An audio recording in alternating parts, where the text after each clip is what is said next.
Hi, everyone. Welcome.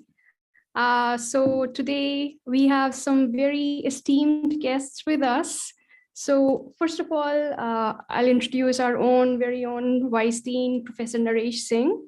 He'll be asking questions and he'll be giving his opinions and comments.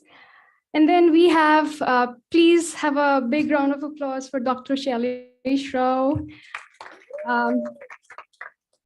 I don't think I need to introduce him, but he was one of the prominent architects.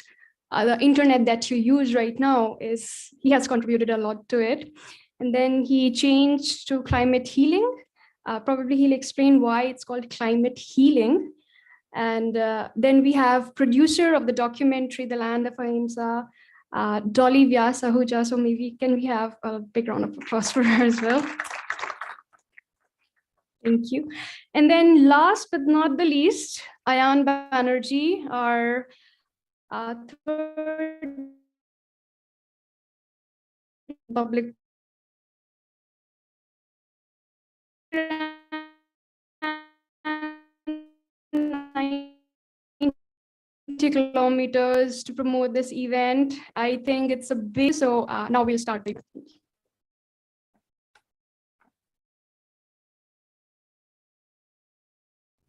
Thanks a lot, Divya. So I am Naresh Singh. I am Professor and Vice Dean in the School of Government and Public Policy. And it is my pleasure to follow the welcome that Divya has offered to our guests. Let me just say a few words and then I will introduce our guests as well, and they will add some commentary before we have the screening of the film. I hope you will, all of you who are here will recognize that this is an important event, and you might wish to encourage your colleagues, especially our students might wish to encourage their colleagues to come and join. So let me say a few words about why I think this is so important. So for some time when I studied and read the works of Mahatma Gandhi, I thought that Ahimsa was largely to do with non-violence, largely between humans and humans. And then I recognized that it went beyond that, and it had to do with non-violence among all sentient beings. And then one grows in understanding that this concept has to be extended even beyond so-called sentient beings to all living beings. And then, the whole debate about where life stops and so on can happen. What the new understanding, in fact, that I recognized just at lunch today in talking with Dr. Rao was that we do violence in many ways, not only to these beings per se, we do violence as humans to the systems on which we depend for our own lives. One of those systems that we as humans have done tremendous violence to is the climate system. And by extension, the entire natural system. So the relationship between ourselves and the natural system has been strained for a long time. And that tension between humans and nature has its origin from the time we became alienated and started to feel that we were separate from nature. And that goes back a long way into the history of our evolution. And it keeps being sort of reiterated and reinforced by the conditioning that we receive both at the hands of our parents and our teachers, who are good people, they're great, but they don't know any better themselves because they have been conditioned by previous generations. And so we have come now to believe that we are separate from each other, and worse, we are separate from nature. And that, I believe, is the real source of this violence that we have been inflicting on ourselves to a large extent, because we are that we are inflicting violence on. So when we move on to begin to think beyond individual beings and things and recognize the system as a whole, what we have to recognize is the most operative construct in a system is the relationship. And we have done violence to that relationship among ourselves and between us and nature. In fact, I should not have to be saying between us and nature. We should all reflexively and intuitively recognize that we are this inherent part of that nature, but we have somehow lost it along the way.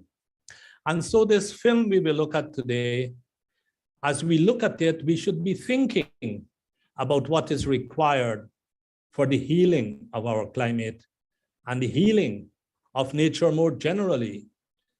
I mean, if you look at the stats, we recognize that we are in the midst of another mass species extinction. We have significant ecological degradation. And apart from the ecosystem damage, we are doing huge damage to human society at the same time. These interactions have been broken, and healing is required because largely one might argue that even when you take a systems view, we sometimes forget ourselves. And so let me mention the work of the center that we have at the School of Government and Public Policy. The center is called the Center for Complexity Economics, Applied Spirituality, and Public Policy. And what it seeks to do is rebuild the bridge between our inner knowing, what we know ourselves to be truly are, and if you like, the spiritual recognition of what we are, or in the famous statement of Maharishi Mahesh Yogi, or beyond that, Ramana Maharshi, Nisargadatta, and so many of the teachers of Advaita Vedanta, answering the question, who am I? When you recognize the answer to that, and it becomes suddenly quite obvious who you are, you recognize you are not the body and the mind and so on, and not your thoughts. Then you recognize that the healing has to take place in our own lost knowledge, it is what some people call self-realization, knowing who you truly are, and then rebuilding that connection. But we are now asking the question at our center, what would public policy look like if the goal of public policy was greater harmony in the society? What would public policy look like if that goal was greater love in the society, greater compassion in the society? And that's why we believe that this is a new and important dimension of the link between who we are as humans and public policy work. And our center is advancing that and building upon modern science like the latest thinking in quantum-like modeling and cognitive neuroscience, in complex adaptive systems theory, working with traditional spiritual wisdom.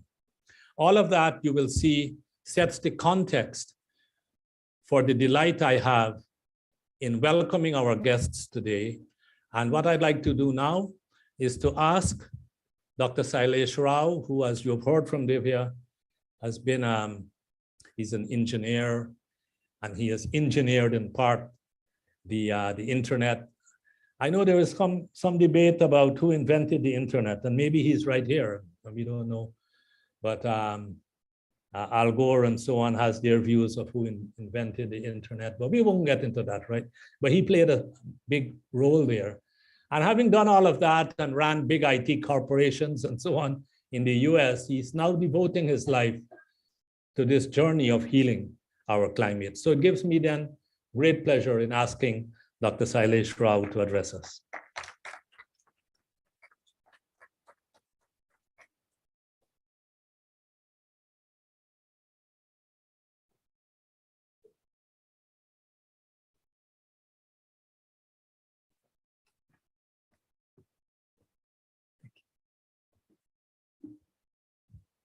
So I have a few slides to show you. So this is why I asked Professor Naresh if you could join the audience there. Because as he said, I'm a systems engineer by profession, and I have been looking at climate change for the last 15 years. I started Climate Healers in 2007, and the idea there was, how do we heal the climate? Because the narrative at that point was, how do we make sure that the climate doesn't get much, much worse than what it is today? So, if you have a fever and you go to a doctor with a 1 degree Celsius fever, and the doctor says, oh, I'll make sure it doesn't go over 2 degrees Celsius, that's not a very competent doctor, right? You really want to reverse your fever. And so that's the idea behind healing the climate. How do we heal the climate? And how can we heal the climate? I say that as soon as we admitted that we are changing the climate of the planet, we have assumed responsibility for healing the climate as a species. And it turns out that every one of us, through our daily actions, are either a climate heater or a climate healer. You have a choice. And we make this choice several times a day. So let me talk about how can we heal the climate.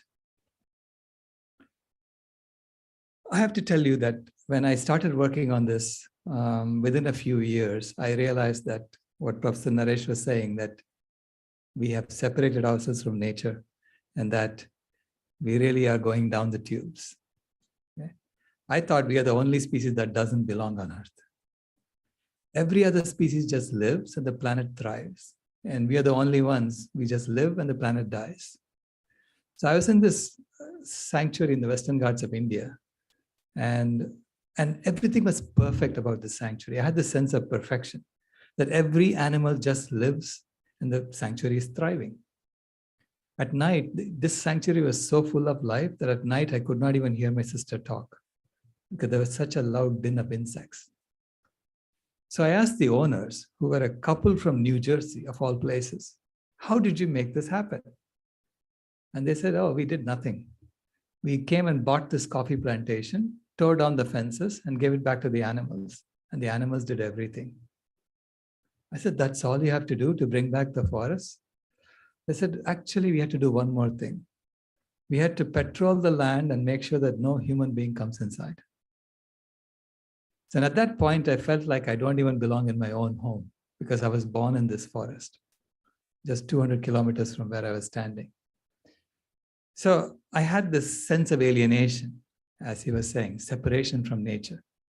And then I was observing this elephant in the sanctuary, and the elephant was breaking branches of trees, eating the leaves and throwing the branch away, breaking another branch, eating the leaves and throwing the branch away.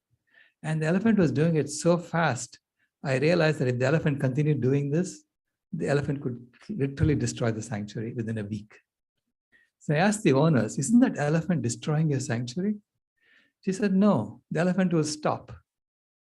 Wherever the elephant broke branches of trees, that's where the sunlight streams and nourishes the underbrush. So the elephant, whatever it was doing, is actually helping the ecosystems of the planet. Because without the elephant, there'll be no sunlight for the underbrush. So that was very interesting. She said the elephant stops, knows when to stop, and whatever the elephant did was useful for the ecosystems of the planet. Then the next year, my granddaughter was born. And I went to see her when she was a month old. And I held her in my arms for the first time. And she looked up at me and she smiled. And she had this knowing smile, as if she was saying, what do you mean I don't belong? I belong exactly as I am. I'm just as perfect as that ecosystem that you're looking at. So I had this sense going through me that we belong exactly as we are. And we are doing something that the elephant was doing in the forest. It looks destructive, but it was constructive. So as William Orful said in his book on systems analysis, the real product of genuine systems analysis is not solutions, it is understanding. And when you understand the problem, the solution presents itself. So I actually show a picture of Krishna here because we are traveling with the land of Ahimsa, where people keep asking us, if Krishna ate butter, why can't we?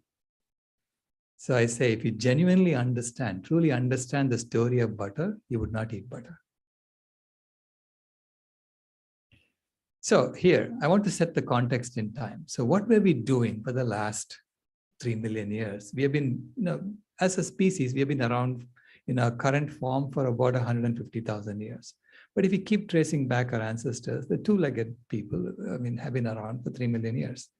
And during this time, the Earth has gone through over 100 ice ages and warm periods in between. The temperature is shown in white here. Okay. The temperature is shown in white, and you can see, sorry, it's really faint here. But anyway, and you can see it's going up and down, and between the high point and the low point, it's about 10 degrees Celsius.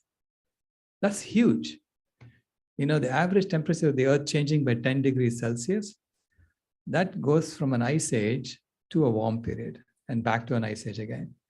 So for most of the 3 million years, the Earth was in an ice age with very short times intervals where it is in a warm period.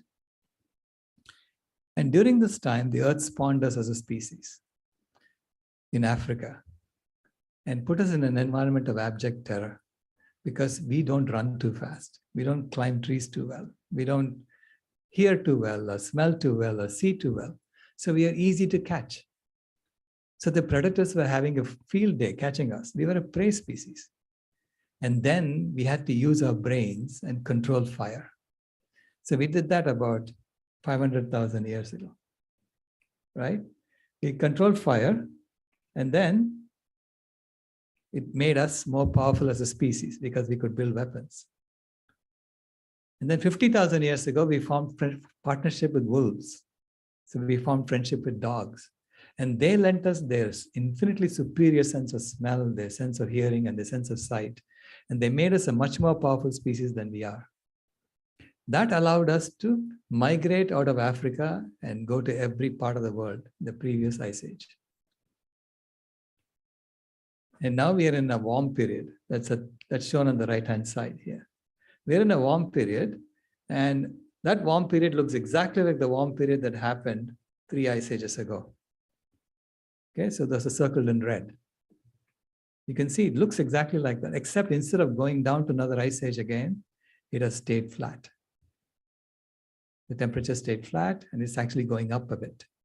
And if you look at the CO2, which is shown in blue there, the CO2 is also going up and down in tandem with the temperature. And in the current, at the present time, the CO2 has gone up through the roof almost. So you look closely to see what happened there. And you see that we heated the climate as human beings. So if you look at the CO2 levels, it looks just like the CO2 levels 3 ice ages ago until about 6,000 years ago. And then you can see it take off. That's the human effect. The methane levels also followed what was happening 3 ice ages ago until about 4,000 years ago, and then it takes off. This is all done by drilling through the ice in Greenland and then slicing it layer by layer and analyzing the air bubbles that are trapped in there. So we know this is scientifically established that we did do this, or this happened, okay? So how did we do this? By burning down forests, by growing rice, and by raising animals for food. That's how we increase the CO2 levels in the atmosphere and the methane levels in the atmosphere. And by doing that, we actually prevented the Earth from going back another ice age 5,000 years ago. So if you look at the temperature of the Earth, it started out in the ice below glaciation in the ice age 20,000 years ago. And then 10,000 years ago, it went above the glaciation threshold. And it would have gone back to another ice age 5,000 years ago, except the temperature stayed flat. And then over the last 200 years, it has gone up by another 1.2 degrees Celsius. That's because we discovered fossil fuels and we burnt them. So just like the elephant breaking branches of trees had an impact and has a use for the ecosystems, what we have been doing over the last 10,000 years has an impact and has a use for the planet. We heated up the planet so that it doesn't ever have to go back another ice age again. And now we are at a decision point. Do we continue being a climate heating civilization and therefore burn up the whole planet? Or do we transform to a climate healing civilization and then take a right turn and bring the temperature back to its thermostat setting and hand it to our children and grandchildren and say, this is your job. Your job is to maintain the climate of the planet.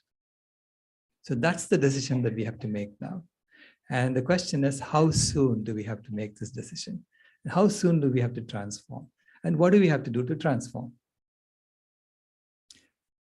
We have to do it very, very quickly, folks. I have to tell you that things are heating up really fast. India had temperatures over 60 degrees Celsius in May of this year. Birds were dropping dead out of the sky. Animals were dying in the streets. So this is not one-off. It's going to happen more and more frequently, okay? Because this is how the climate is heating up. India is overheating. The entire planet is overheating, especially in the Arctic. The Arctic is where it's the reddest. And it makes sense because the Arctic is the coldest part of the globe. And when you heat up the entire globe, the coldest part is going to heat up faster. And if the Arctic ice melts, that alone will double the heating on the planet because the Arctic ice is now reflecting the sunlight back into space. And if the ice melts, the water is going to absorb the sunlight. That will instantly double the heating on the planet that we are causing. So we don't want to go there, okay? But what are we doing about it? This is what we are doing about it so far. Okay? We are playing golf when there's a wildfire right behind us. Because we want to continue doing what we're doing. We don't want to change. We have this inertia, this apathy that allows us to continue doing what we're doing. And this is not just, this is the photograph that wasn't photoshopped, okay? This is exactly the way it was in Washington State. Now, we are also doing this figuratively in a lot of our daily actions. We are going about basically playing golf, even though there is a fire going on behind us. And so when we make choices that are about heating the climate, we're equivalently playing golf. The planet is also dying. In addition to heating up, the planet is literally dying. So between 1970 and 2010, 52% of wild animals died in terms of total biomass. This is according to the World Wildlife Fund Living Planet report. And that number became 58% by 2012. Okay, so it takes 4 years for the World Wildlife Fund to compile its reports. So this report came out in 2016. When I got this report, I did my calculations, realizing that we are on track to get to 100% by 2026. In fact, I did that calculation in 2014 as well. Okay, but this one confirmed it because it went from 52 to 58 in 2 years. That's 3% per year, which means it will go to 100% by 2026. So that evening, I was reading a story to put my granddaughter to bed. And at the end of the story, she asked me, "Grandpa, who were the first human beings?" And I have promised my granddaughter that I'll never, ever lie to her. I'll always tell her the truth. So I said, I'm going to explain to you how it works. I said, imagine that you're standing on the street and you're holding your mother by your hand. And you ask your mother to bring her mother to stand by her side, and so on. So you create a long line of mothers on this side of the street. And on the other side of the street, you ask a chimpanzee to do the same thing with her mother and her grandmother and so on. By the time these two lines go from Phoenix to Tucson, which is about 200 kilometers, they will merge because both lines are going to say, hey, that's my mother too. Immediately, she just sat up in bed. She said, what? Are you telling me that animals are my family? And I said, yeah, now that you put it that way, they are your family. And she said, then why are people eating my family? And she started bawling, Grandpa, make them stop. They're eating my family. And she named names of people she knows who are eating her family. And I realized I had made a world full of monsters for my granddaughter by trying to tell her the truth. So I was trying to console her. And I said, Kimaya, this is what I do. In fact, it's my job to make them stop. She stopped crying. She looked at me wide-eyed. She said, this is your job? This is your job? You know you haven't done your job? And she shook her finger in my face saying, do your job. Then she said, when will you do your job? And I blurted out, I better do it by 2026, otherwise we are all in big trouble. Then she said, will you promise me that? I said, sure, I'll promise you that. She said, will you give me a pinky promise? And I had no idea what it meant. I said, sure, I'll give you a pinky promise. She said, hold out your pinky. And she locked her pinky in mine. And then she said, you can never, ever break a pinky promise. And then she went to sleep. And I couldn't sleep because I realized I'd made a very serious promise to a young girl on behalf of my generation, to you and to all her generation, that we are going to sort this out. Right? Thank you. We're going to sort this out. Now, unfortunately, things are going the same way. By 2016, it had become 68%. Okay, so the planet is on track we are on track to wipe out all the wild animals on the planet by 2026. So that's the timeline that tells us how fast we need to transform. Now, if you look at all of the activities that we performed on this planet that heats up the climate, we got a list here. And then you look at all the activities that we do that kills animals and life on this planet. And here is a list. Together, these two lists pretty much cover almost all of human activities in the industrial civilization. So industrial civilization, we are either heating the climate or killing the planet. So it turns out to model human activities, we can actually do this with two machines. A burning machine for the heating of the climate and a killing machine. So you ask, why are we implementing a burning machine and a killing machine and then wondering why is the planet overheating and why is the planet dying? It's because we have bought into a couple of false axioms in our civilization. So systems theory tells you that if you can identify a paradigm that has to be changed, that's the most powerful way to transform systems. So the paradigm it's based on two false axioms. The burning machine is implementing what is known as the false axiom of consumerism. And the killing machine is implementing the false axiom of supremacism. The false axiom of consumerism is that the pursuit of happiness is best accomplished by stoking and satisfying a never-ending series of desires. And this is an axiom in our civilization because we see 3,000 ads a day and we think it's normal. So we take it for granted. So it's a truth that we have taken for granted. So this is what I call the greed is good rule, or the infinite consumption model.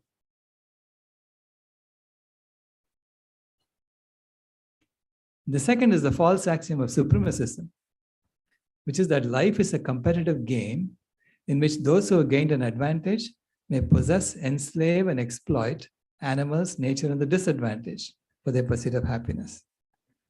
And this is what I call the might is the right rule. We know this is an axiom because we don't blink an eye when we see chickens in cages or animals on leashes. Okay? So these two axioms are driving our civilization. So this is like discovering that the sun does not go around the earth. So when Galileo discovered that the sun does not go around the earth, or he was the one who insisted that this is the truth, he got thrown in jail. Now, only when the large majority of people acknowledged that he's right, did the scientific revolution take hold. In the same way, it's only when a majority of us acknowledge that these two axioms are false, are we going to have the sustainability revolution take hold. Okay? So we're in a double Galilean moment in human history in that sense. And so these axioms are driving the climate heating system. And because these are false, the system is based on deception and domination and death, disease, and destruction. Death for the animals, disease for human beings, and destruction for the planet. And it's deception because there's a lot of deception in our system. In fact, we reward those who deceive us the best. And I show you here in the background, the satellite picture of the Amazon. And you can see it's not being deforested cleanly. We leave clumps of trees behind. If you ask, why is that? It turns out because the UN has a convention that any 1 kilometer by 1 kilometer grid with at least 10% tree cover is a forest. So we are still pretending that there's a forest there, even though we have deforested it. But the solution is also in the land use, in how we are using our earth. It turns out by flipping a switch and changing how we use the earth, we can literally solve climate change and heal the planet. As anyone will tell you, if you are heating up the climate and you are killing the planet, you should shut off the burning machine and the killing machine, right? It's common sense. When this is telling us how we can do it. So the land use data here comes from the UN Intergovernmental Panel on Climate Change. And they say that for all the plant foods we eat, which is 85% of the food we eat, if you take all the land we're using to grow that plant food and put it in one spot, it'll fill up Australia. Okay? That's 85% of the food we eat in terms of weight. For the animal food we eat, which is 12% of the food we eat from land animals, we are using land that covers all of Europe, most of Asia, and a little bit of Africa. 43% of the land area of the planet is used to raise animals for food. The reason is that for every 1 gram of animal food that you eat, the animal had to be fed 39 grams of food on average. The deserts are about 20% of the land area of the planet, which actually came from raising animals for food. So that's how we turn forests into deserts. Biofuels, the land that we use for biofuels, take up the bottom half of Africa. And then if you take all the built land, all the cities and the roads and the railways, and you put it together in one spot, it would fit inside Madagascar. A little bit more than Madagascar, just 1% of the land area of the planet. All the timberland, which is all monocultures of trees that we grow, would cover most of North America, all of Central America, and a little bit of South America. So the original forests, where nature is supposed to thrive, it will fit inside the bottom half of South America. And there we are deceiving ourselves, pretending that there is a forest when there really isn't. So is there any wonder that wild animals are dying off because of the way we use the planet? So the remaining 3% of the food we eat comes from the ocean, for which we are literally destroying the entire ocean. Okay, the number I gave you about how fast wild animals are dying includes the ocean as well. So to model this, to model how fast we have to change for climate change, address climate change, we created this bathtub model and we presented it at the UN Climate Change Convention in COP26 in Glasgow. So the numbers are current as of November of 2021. Okay. So in the model, there is a baby sitting in a bathtub. And the bathtub is filling up with two faucets. There's a burning machine faucet that's 35 liters per minute into the bathtub. And the killing machine faucet is pouring 15 liters per minute into the bathtub. The 1,000 liters in the bathtub corresponds to the 1,000 billion tons of CO2 that we added to the atmosphere since 1750. The 35 liters per minute from the burning machine faucet corresponds to the 35 billion tons of CO2 we add to the atmosphere every year from the burning machine. The killing machine is 15 billion tons of CO2 equivalent per year that we add.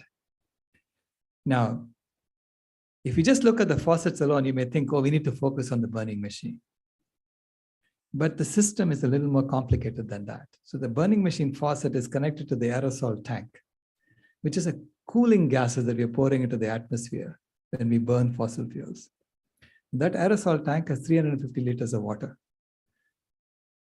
Okay.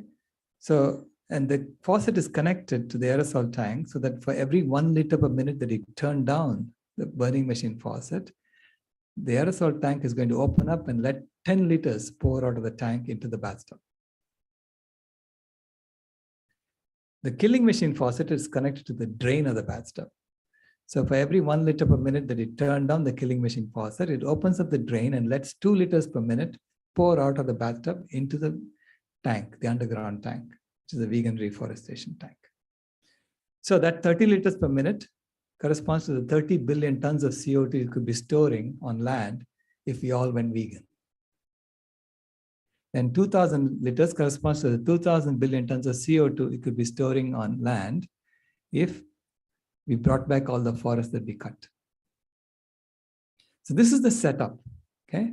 And then you ask, so this is what I do as a systems engineer. I come up with a model, and then I look at the solution space, and then we figure out what is the optimum solution. So in the solution space, you ask, okay, what happens if you just turn down the burning machine faucet? Or what happens if you don't do anything? And let's assume that the baby drowns if the water level goes over 1,200 liters in the bathtub. You could argue whether it's 1,200 liters or 1,250 liters, but somewhere up there, if you keep increasing the CO2 level in the atmosphere, you'll reach a point of no return. Okay, so let's say 1,200 liters, it cannot go over that. So how many minutes before the baby dies if we don't do anything? Can you guess? 24 minutes. Actually, it's 4 minutes. So which means if we do nothing, baby dies in 4 minutes, literally in 4 years, right? Because there is 50 liters pouring into the bathtub, and in 4 minutes, it goes to 1,200 liters. Now, suppose you say, I'm going to turn down the burning machine faucet alone by 15 liters per minute and don't do anything to the killing machine. How many minutes before the baby dies? Will it be less than 4 minutes or greater than 4 minutes?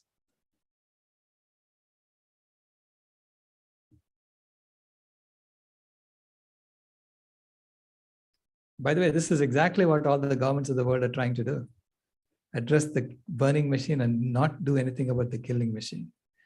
So if we did that, the baby dies in 1.4 minutes. Why? Because when we turn down the burning machine faucet by 15 liters per minute, 150 liters pours out of the aerosol tank into the bathtub. And then you only have 50 liters for the baby to drown. Okay? And that happens in 1.4 minutes.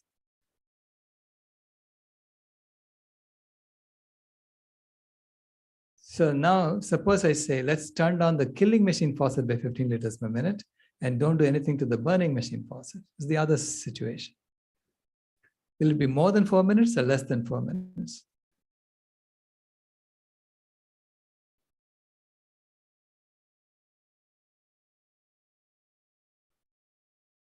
If you only do the killing machine faucet, if you turn it down by 15 liters per minute, it shuts off the killing machine faucet. It opens up the drain, lets 30 liters per minute pour out of the bathtub. There's 35 liters coming in, 30 liters going out. So effectively, the bathtub fills up at 5 liters per minute, which means it's 40 minutes for the baby to drown. Okay, so clearly, as any plumber will tell you, if you have two faucets pouring water into a bathtub, you have to shut down both faucets if you want to prevent the bathtub from overflowing. So that's the next animation we are doing, which is if you turn down the burning machine by 15 liters per minute and the killing machine by 15 liters per minute, then the water level goes up to 1150 liters. Then it starts going down by 10 liters every minute. And as it goes down, you can turn down the burning machine faucet more and more and more, and eventually shut it off. So that's the solution to climate change. Okay. So we have modeled a solution to climate change right now in front of your eyes. Now, I ask you, what is the optimum solution? What is the least I have to increase the water level in the bathtub before you can drain the bathtub and save the baby? And it turns out that the minimum you need to raise the water level in the bathtub is 63 liters. So it has to go from 1,000 liters to 1063 liters. And you can then turn down the burning machine faucet more and more and more, and eventually turn it off completely. So it takes 31 minutes to turn off the burning machine faucet completely. And it takes 33 minutes for the water level to be above 1,000 liters, to be above where it is today. And the maximum it goes to is about 6% more than where it is today. And you can literally reverse climate change. Okay, you can heal the climate.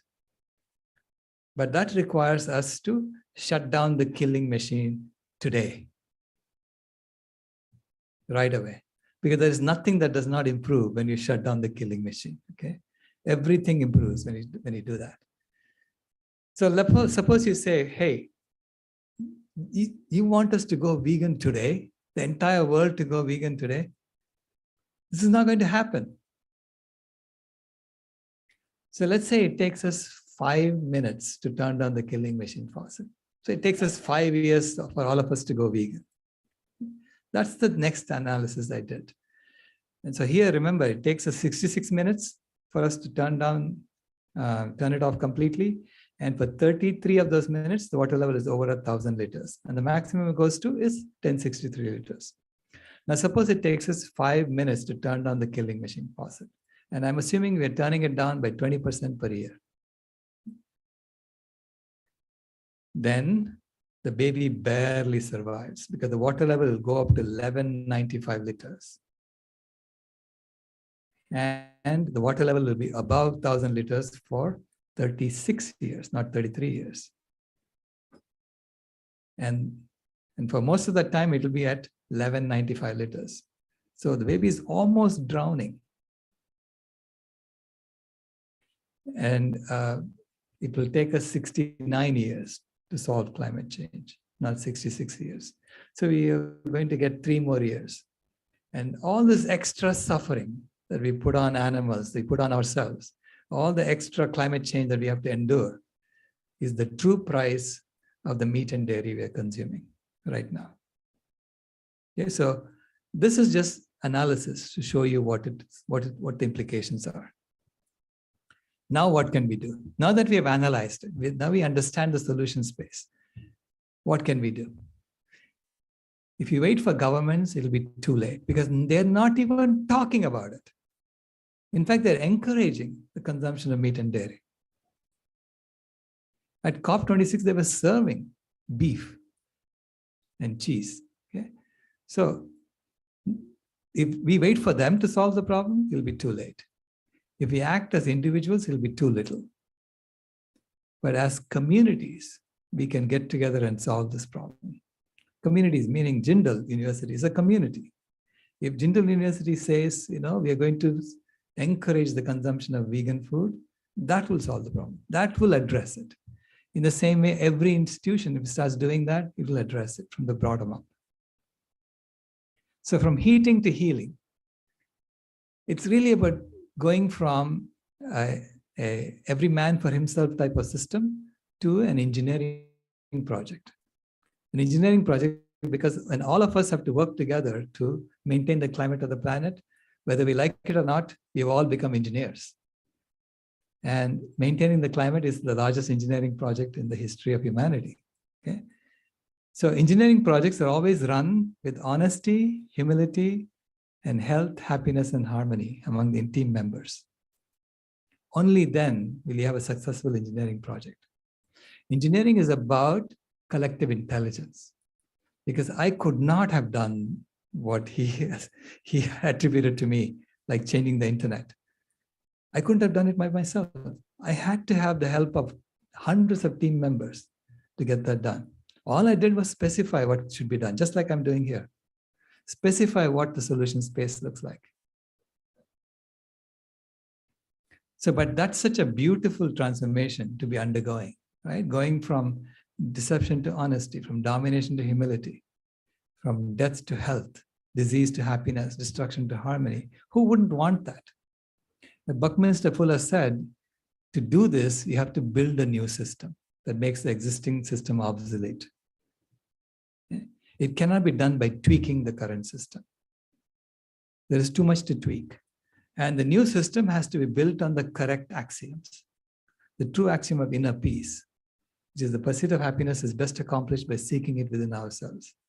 The self-mastery rule, or the yoga rule, which is a finite consumption model. And the true axiom of unity, which is that all life is one family where we each bring our unique skills to give all we can, receive all we need, and become all we are. So that we routinely give more than we take as humanity. This is what I call the vitality code, or the Ahimsa rule.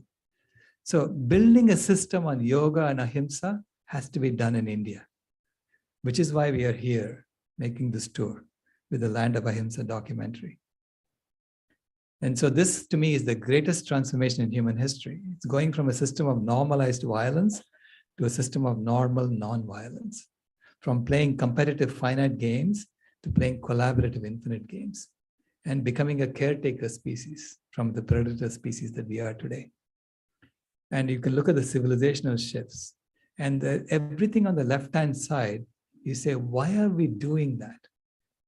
Why are we doing that? Because of the game of money that we play.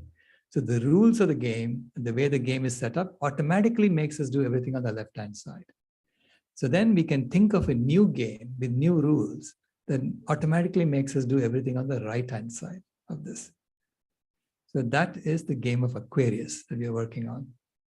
And so this is really going from a profit-driven extractive economy to a service-driven regenerative economy. And an example of that is happening everywhere. Lots of places it's happening already. So I'll give you one example in Sadhana Forest in Auroville, where people have come together and they have converted this land that looks at the top to what is there at the bottom. Okay? And it took them, I think, 10 years to get to something like that. But still, you have to close the loop on everything. So they have closed the loop on human waste, on a lot of things. But you see solar panels there, and those solar panels have to be manufactured somewhere else.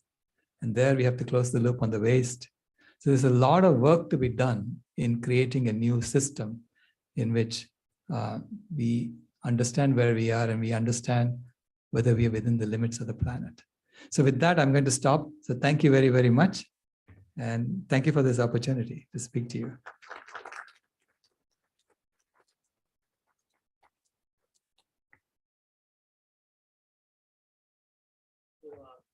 I am. Before we do questions, Dolly, would you like to say a few words? Well, I was wondering whether you wanted to speak first. You want to start? So let's have a few questions, maybe. Right, sure.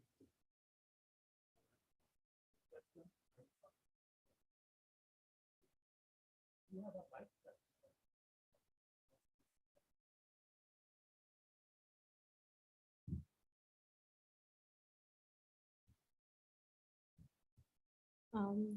Hello, sir. I'm really glad to be a part of this. I have been vegan from 2 years and have been like aborted every consumer product. Now my question here is, somewhere because of the culture around, like I don't know how many people here, I think the most of the people coming for these things are already convinced by what you're saying. Like I'm already a vegan and I'm coming to support. And but how, when I say people that I am a vegan, or if I even try to convince them, there's a lot of judgment that comes as if I'm trying to preach. So I initially, when I left all the body products or everything that was animal cruelty or anything, I tried telling people, but they're like, it's too costly. And like, you know, as you were saying, ki Krishna ji bhi khate hain. So like we had entire Kshatriya and all they, how do I talk to them? I would really like, because I'm pretty sure you must have come across a lot of people who have questioned you. So gently, peacefully, without offending anyone, how do I make them feel like I'm accepting their differences and yet trying to teach them something? Yeah, good question. And I have found the best way to talk to people is to tell your story and to convey the urgency of how fast things are happening. So it's like if your house is on fire and you're going around pouring buckets of water on the fire, and someone is sitting on the sofa smoking cigarettes and throwing it into the fire, wouldn't you tell him to change, to stop? That's the situation we find ourselves on this planet. So we have to have that sense of urgency. But at the same time, if you tell your story, hey, this is why I'm pouring water on the fire, because I see a fire. And do you not see a fire? So it's that sort of framing makes it easy, because you can be authentic. You're telling your story. No one can question you on that.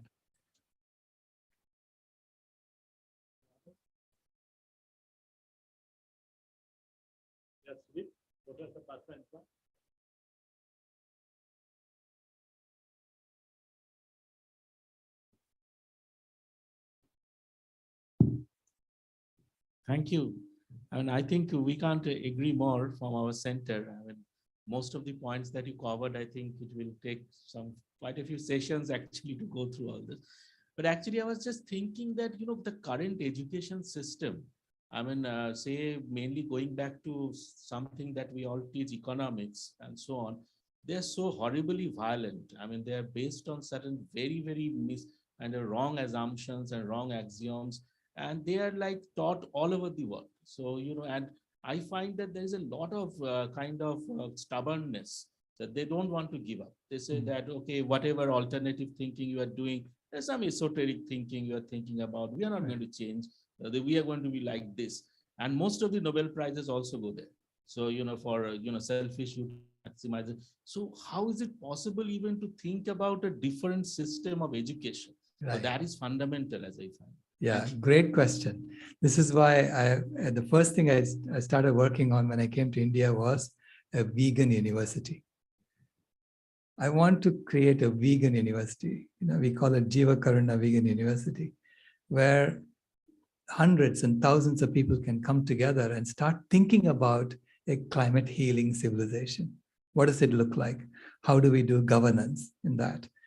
So we'll have a college of nonviolent arts and sports, College of Nonviolent Media and Communications, College of Self-Care Sciences, College of Healthcare Sciences, College of Veterinary Care Sciences, College of Earth Care Sciences, and then College of Eco-Governance.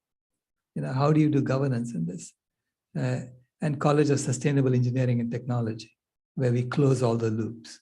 And so we have to start questioning everything, questioning all our processes, and understand there is no waste anymore. There is no away. There is no externality anymore. You have to close all the loops. That makes you think differently. And you also then have to look at the longevity of what you're doing as opposed to the flow rate of what you're doing. So I say it deserves to have a separate college, a separate university where thousands of people are coming together and working together. I think that's how you create momentum.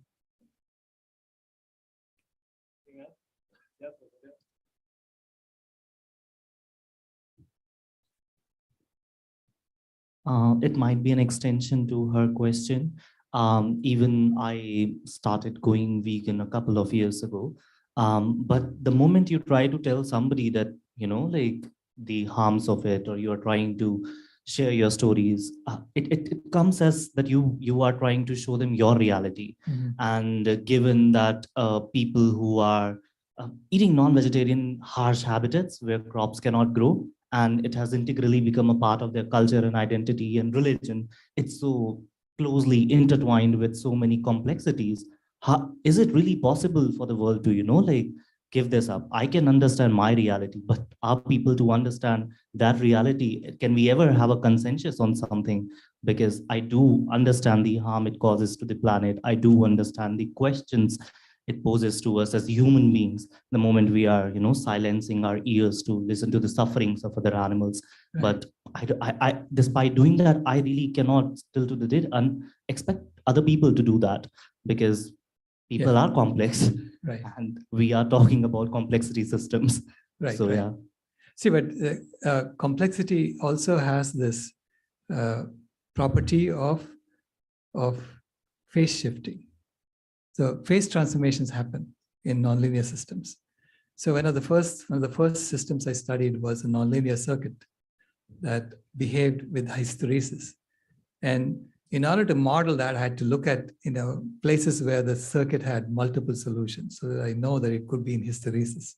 And the boundary of that turned to be the place where transformations happen. Okay, so what we're doing now is modeling this vegan transformation. How fast is it happening? And then figuring out how you can make that, how you can accelerate that so that you can create a nonlinear phase transition. And to do that, you really have to have a system of normal nonviolence in place so that people can see it and say, I want to live there as opposed to where I am. So it has to be an aspirational goal.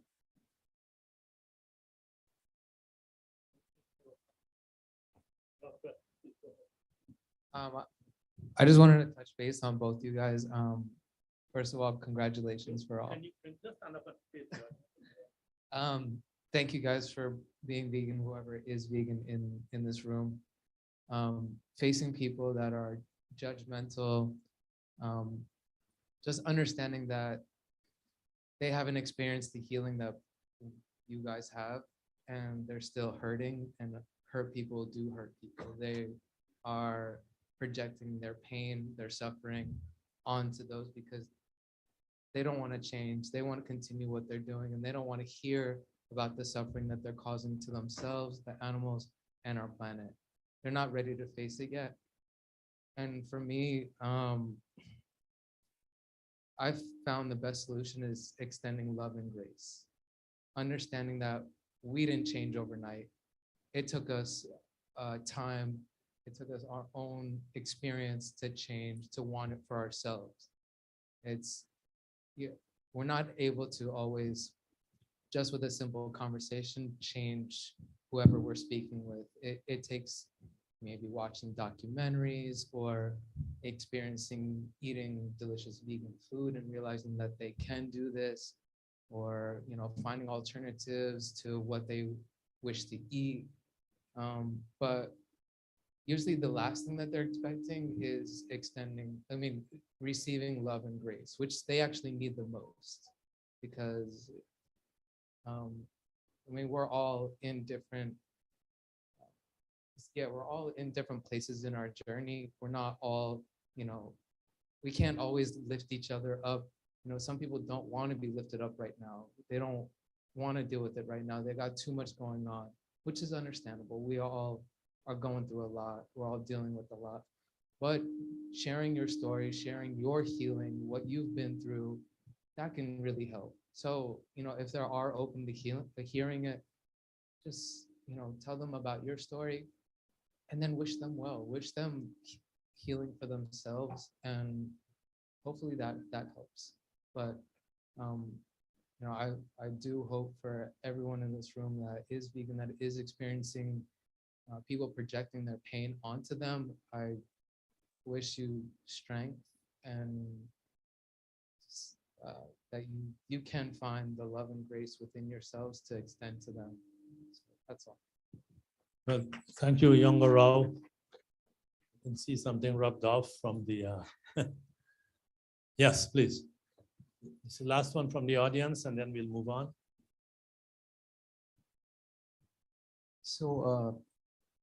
Guys were actually concerned about means how we can actually carry on this movement further. So even I've been facing this similar problem, like I'm not able to convince most of the people that I've come across. And what I found in the pursuit of bringing this vegan movement forward is like we can actually shift and to more vegan or plant-based food products, and we can actually move from meat to lab-grown meat.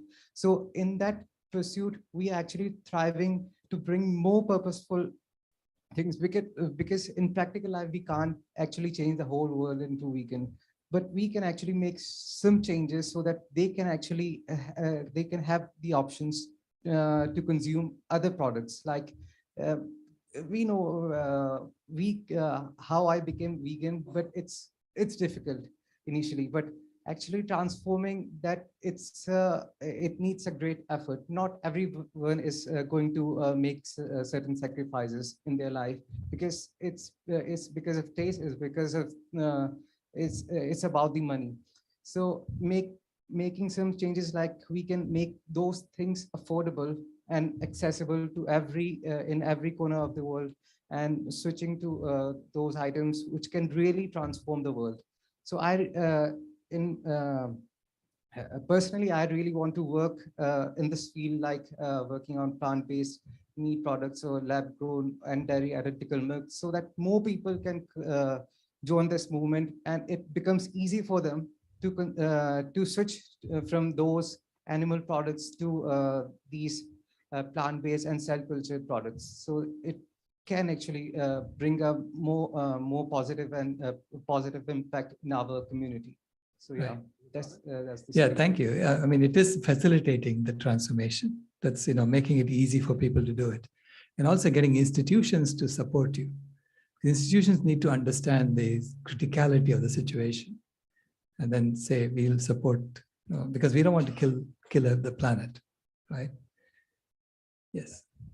So if you're going vegan, how are you addressing the sufferings of the plants? Oh, Because yeah. I mean, I understand where you're coming from, and plants are one of the most amazing life forms on the planet, because when you cut a plant, when you prune a plant, it actually grows better, right? So the plant is saying, eat me so that I can grow better. That's why when you prune the plant, it grows better. Then if you do that same thing to an animal, it doesn't grow. So you know that there is something different between a plant and an animal, because if you chop off a leg of a goat, a new leg doesn't grow there, right? Secondly, the animal is actually eating way more plants than the plant you're eating. Okay, that's why I gave you the example. For every 1 gram of animal food you're eating, we had to give 39 grams of plant food to the animal on average. That's IPCC figures. Okay, so, which means if you're really concerned about the suffering of plants, you should be eating plants.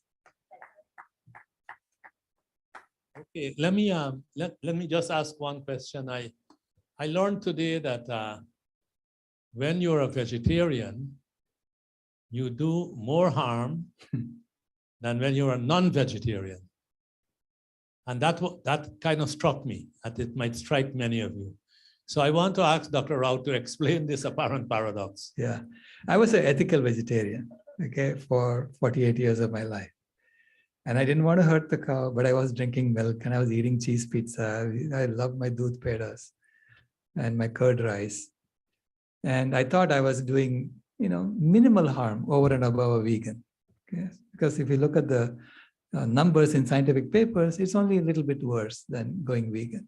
In fact, there is a paper that says if in the US, you can support more vegetarians than you can support vegans. Okay? And I bought into it because I wanted this to be true. Then I went to Rajasthan and I saw what was happening to the forests of Rajasthan, and I realized I have been fooled, because they are doing what is known as local sensitivity analysis. So they're assigning a certain amount of the footprint to the milk and a lot of the footprint that goes to the beef. they're assuming that someone who's drinking milk, there's someone else who's finishing off and eating the beef. So if I wanted the cows to live out their lives, and I only wanted to take the excess milk after the calf has finished drinking, which is the way I wanted it to happen, okay? I realized that I would be producing way more cows, and they'll all be living for 20 odd years instead of being killed off at 5 or 6, and we would have destroyed the planet by now. So when you do a global sensitivity analysis, it turns out that ethical vegetarians are causing way more harm than non-vegetarians. So in terms of the global impact. So the global sensitivity analysis is done by assuming everybody is an ethical vegetarian. Then what happens? That's the worst we could do. Well, I hope that one was of intrigue. It was quite fascinating for me to learn that. I hope you are fascinated by it as well. And now is the grand moment we've been waiting for the film itself. So we'll turn now, Dr. Rao, thanks again. Let's give him another round of applause. Thank you. And we will watch the film and we will have a little more discussion afterwards.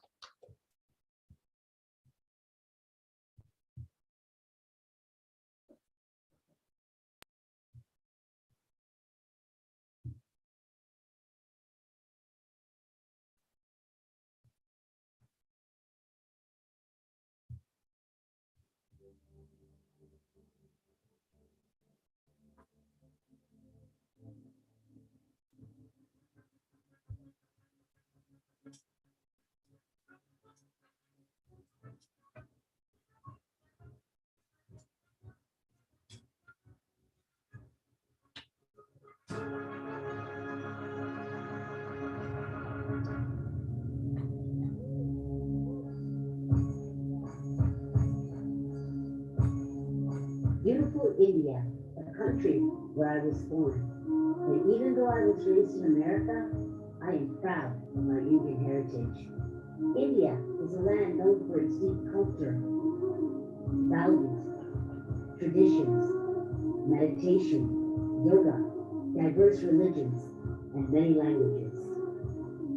It is a country that has valleys, mountains, magnificent flowers, oceans, great forests, many delicious cuisines, spices, art, poetry, music, colorful costumes, jewelry, festivals, sculptures, scriptures, and temples make India the vibrant place that it is. The Indian people have a great admiration for nature and all the animals that roam their land. Bhumi Devi, who we consider as Mother Earth, always takes center stage in the lives of the Indian people. My expectations of India were always about the unity and love that people had for one another, and showing compassion to all sentient beings. What I discovered was shocking, and this is how my journey started.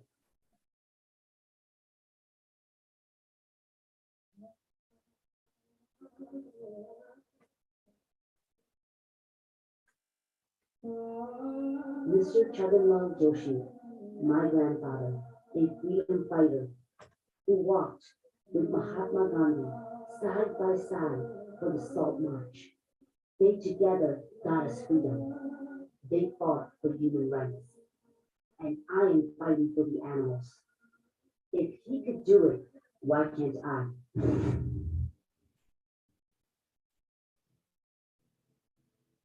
I was a non-vegetarian. I ate everything under the sun.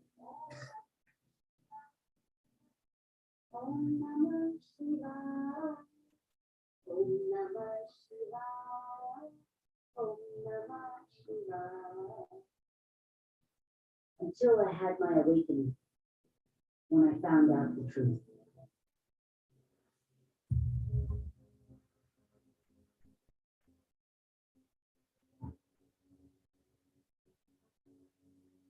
And once I knew the truth, I couldn't unknow it.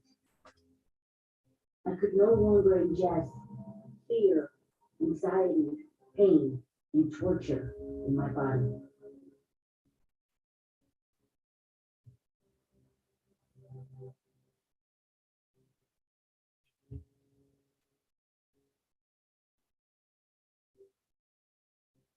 And that's when I turned vegan overnight. I soon realized that being vegan was not enough.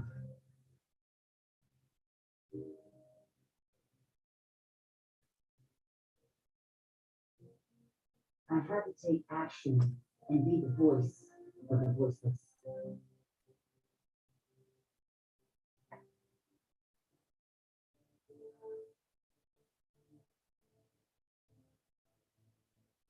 My healing tree gave me an idea. Why not talk to your own people and go back to your motherland and find out the truth? If Lord Krishna had milk, why can't we? Why do we sacrifice animals in the name of God? Is milk the only source of calcium and proteins? Why is animal agriculture the main cause of global warming?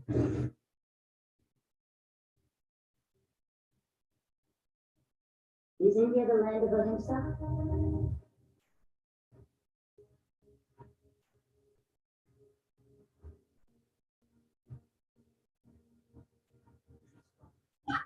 What she means and mean what she says.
So what you just saw was a yearly cultural tradition.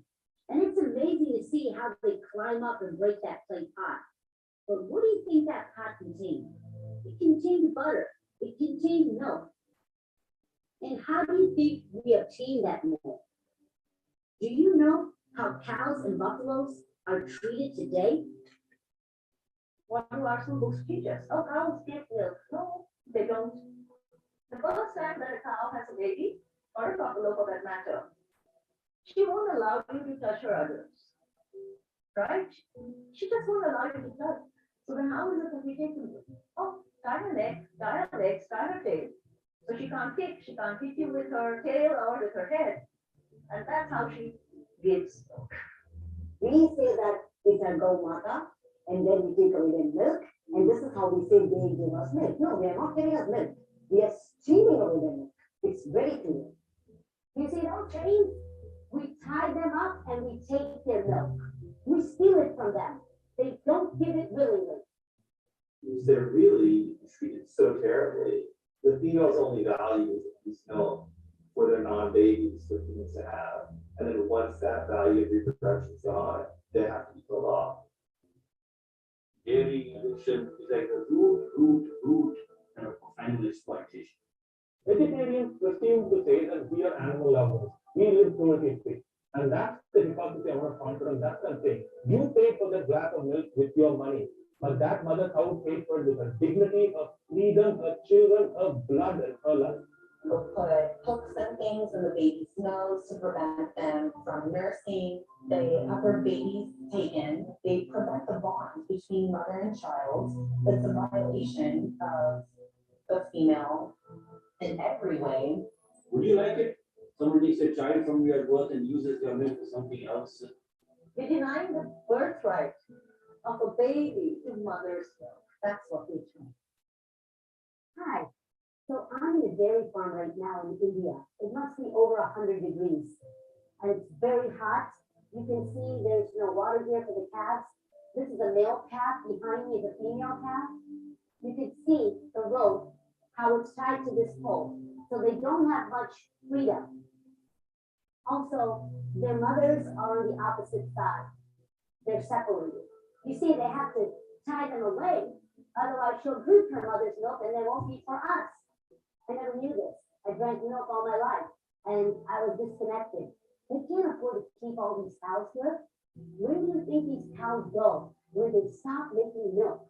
The male calves that don't produce milk, what do you think that's happening to them? We need to think about this.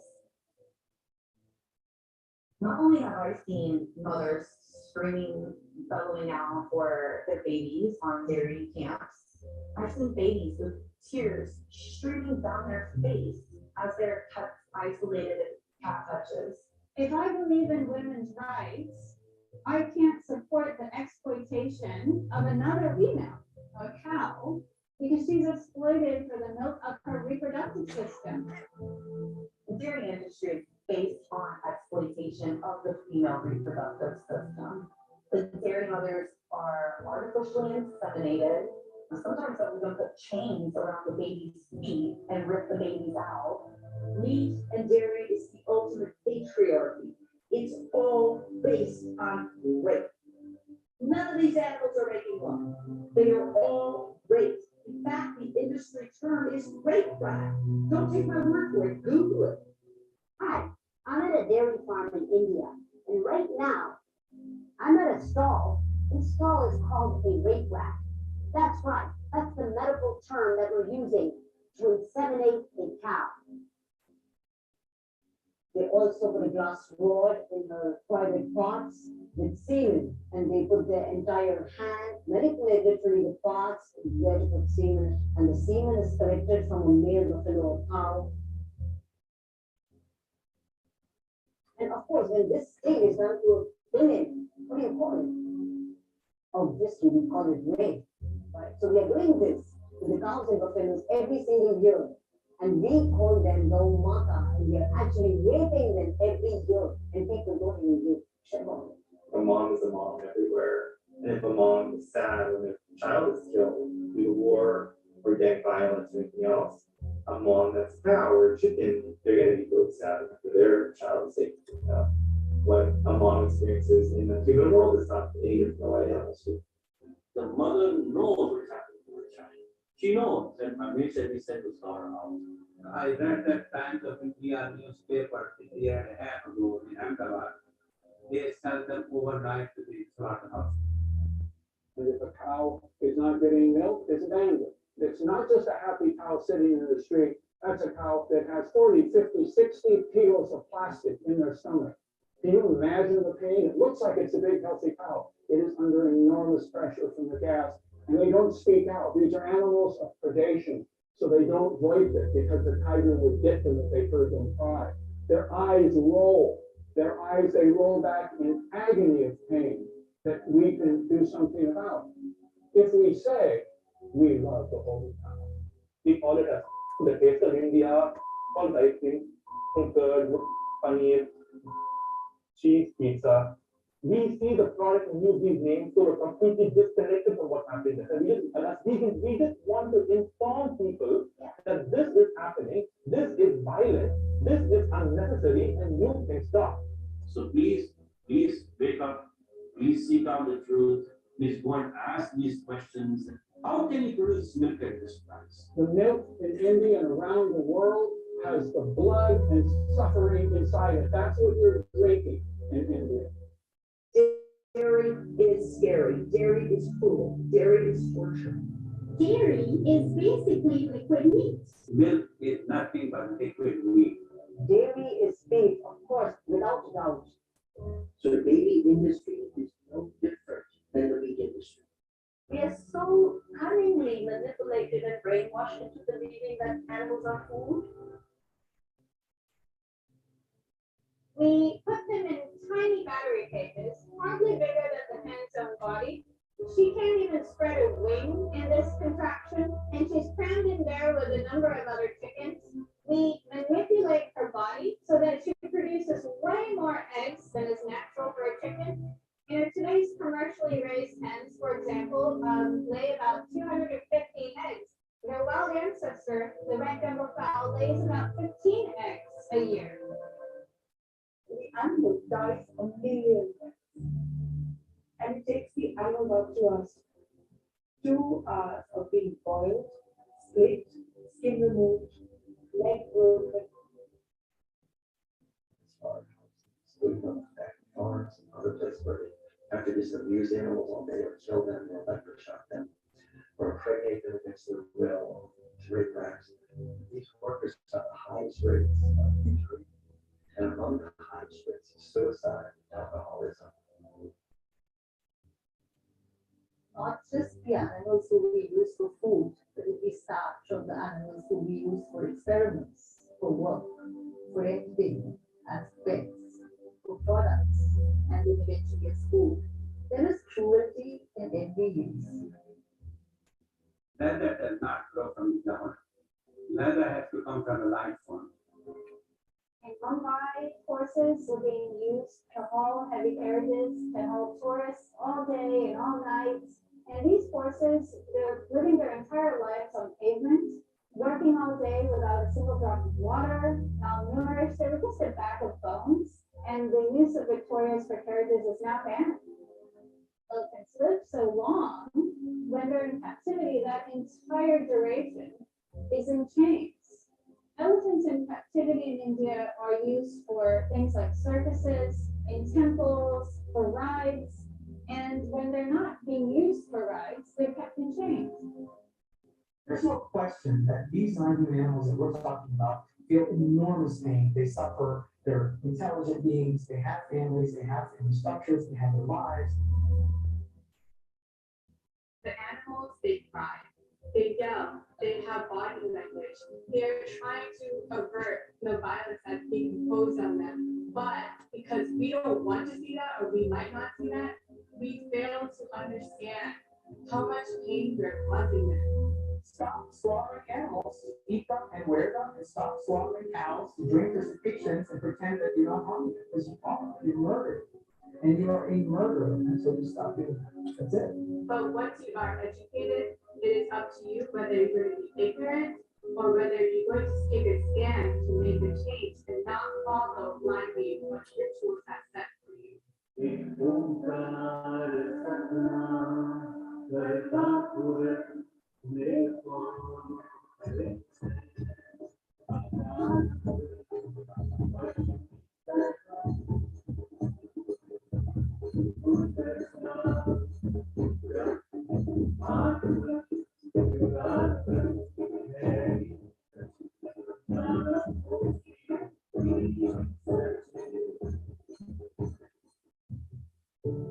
There are so many religions in India, and we have so many rituals and traditions in our culture. The Hindus have Janmashtami, the Muslims have Eid, Sikhs have Guru Nanak Jayanti, and the Christians have Christmas. Every religion, knowingly or unknowingly, harm animals and our Mother Earth. Why would God make us dependent on another species when he hasn't made any other species dependent on another species for milk? Milk is something that is totally natural. If you're a calf and getting it from mom, who's a cow. But if you're a human being, nature thought you would get milk from your mother. And that's the natural source. Yeah, whether it's a cat, rat, horse, donkey, human being, cow, buffalo, elephant, giraffe, whatever. They produce milk only when they have a baby, right? And why has nature put the milk in the body of that mother? To nurture that baby. It's meant for a newborn baby to grow fast in a very short period of time. And this is what we should be taught in schools. And we're not. Why old Jain and Hindu people are so much attached with all this kind of food? They can do 30 days fast, but they cannot stop one day very good. Buddhism, Jainism, Hinduism, in this position that we are actually the leading exporters of beef, of leather, of milk in the world. Animals we export in the world, the two biggest concentrations are meat in China and dairy. And you want to be known as a big spiritual country. And yet the killing and the growing for killing is higher than anywhere else. So what's so spiritual? A halal means that you pray over the meat and that you kill it in a way that the animal doesn't feel pain and you don't kill one in particular.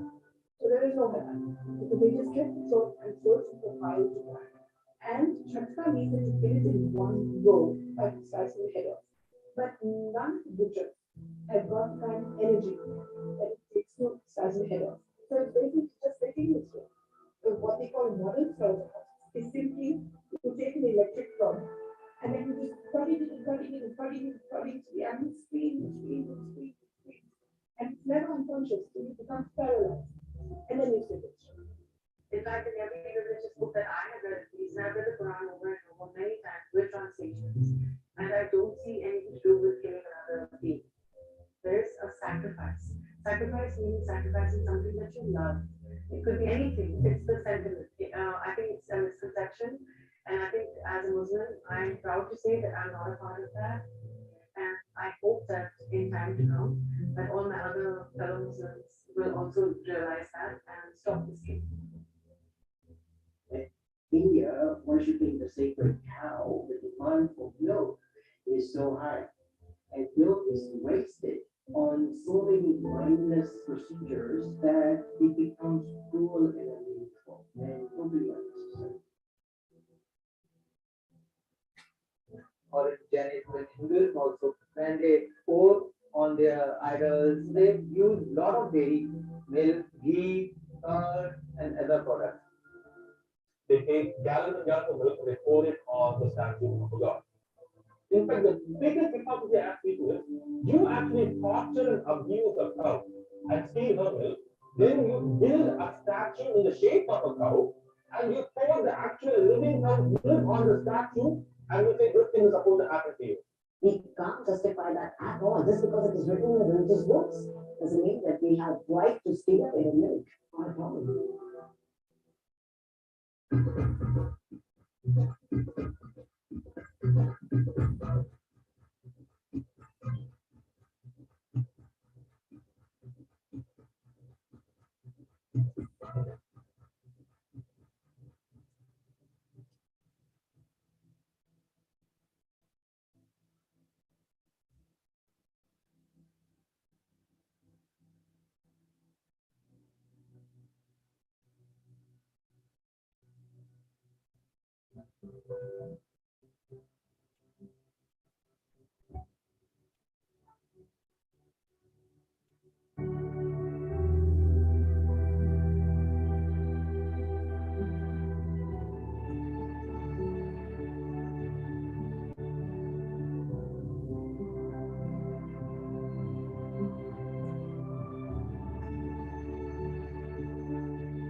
Do you think India is the land of Ahimsa? India? No, not a. No, we're not. India is not a land of violence. So we have to ask ourselves, is this violence really aligned with our culture and tradition? The most frequent question asked is if Lord Krishna had milk and ghee, why can't we? Why you again compare yourself to God? Why are you are not God? Yeah, you are God choose what he wants to do, what he does not want to do. You and me are not God. Let's stop saying God. Let's just be who we are. We are humans. Lord Krishna's stories were all from 5,000 years ago. And a lot of stories are symbolic. Here, Krishna also told clothes of a bunch of girls in the street. Would you do that? Lord Krishna lifted a mountain. Which means that if you believe Lord Krishna, he will shelter you from the thunderstorm that's happening. It's a symbolic story. It doesn't mean that everyone should be going to lifting mountains for their fingers. And so if you can be like Krishna and you can lift the government, then you can do what Krishna does. Lord Krishna danced on the foot of the seven-headed snake, Kaliya. So that means that he has overcome the seven chakras. So he's opened the seven chakras and he is enlightened as a child. And Krishna, as a little boy, he himself shepherded us to and from the forest and the grazing lands, and never once beat them or whack them or, God forbid, rape them. None of that happened. But understanding what those rituals are is so much more important. My non-Hindu patients are quicker to adapt to vegan diets than my Hindu patients. And that is paradoxical, but it makes sense. Because we have rituals and rituals and rituals without realizing the cost of those rituals to the gentle cow and her health. For our Indian festivals, pujas, and rituals, we can always use coconut milk or coconut water or simply water. For example, when bathing our gods, we can always use coconut milk or coconut water because coconut is considered the food that symbolizes God. And when lighting our divas, we can always use coconut oil. This way, we're aligning our values with our actions, and we can live in an ahimsic world. And the time of the Lord Krishna was a different. At that time, we believe that we don't use cow for our selfish reason, for the commercial purpose, for fulfillment of our greed. The cow is a part of our life, our family member. We live in different times right now. So let's follow what is the most ahimsa way of life at this point in time. If Lord Krishna were here today, would they approve of this violence? And not just with cows, buffaloes, goats, but with all living sentient beings. Should we be following traditions blindly? Or should we find the God within ourselves and have reverence for all life?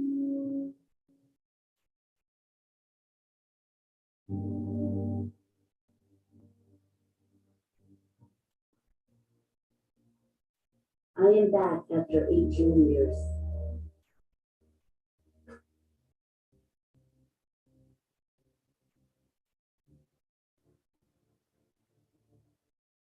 I can still feel his presence.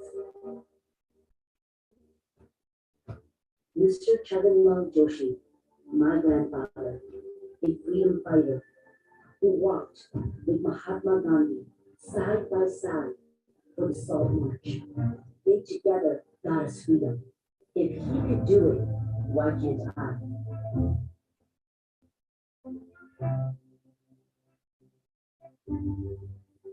They fought for human rights, and I am fighting for the animals.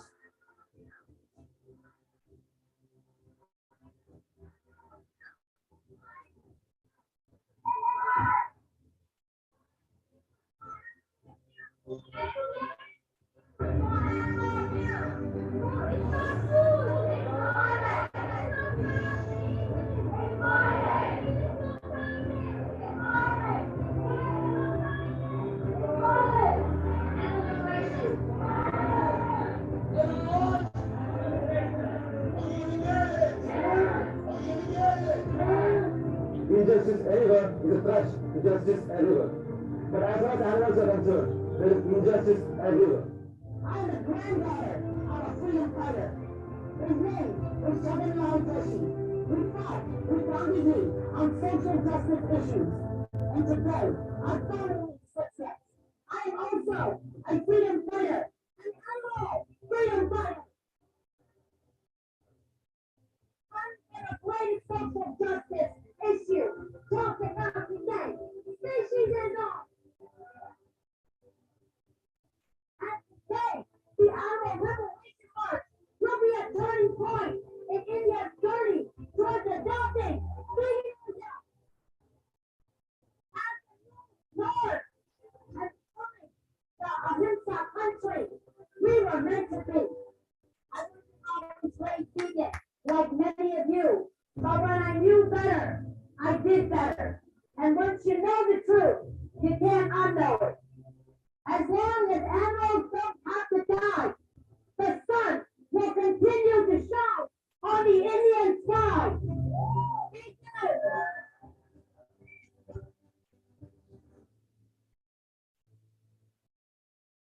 Mahatma Gandhi is the one who not only just learned about Ahimsa, but he practiced Ahimsa in everything he did. He would go on his walks to the seafront. He would weep. He's the one who said famously that you judge a nation's civilization based on how its animals are treated. Over the centuries, whether it's Leonardo da Vinci, now Leonardo DiCaprio, Mahatma Gandhi, Martin Luther King, they all say the same thing. If we don't respect animals, we will never respect each other. So it's connected. You cannot separate them. Stitch the dairy. It's not that difficult. There's so many alternatives today that didn't exist back in Gandhi's day. I know today Gandhi was leading. Absolutely no doubt. Absolutely no doubt. I think India is going to be a great vegan country one day, and Gandhi will be very happy. They were reminded of how impressive a person he really was.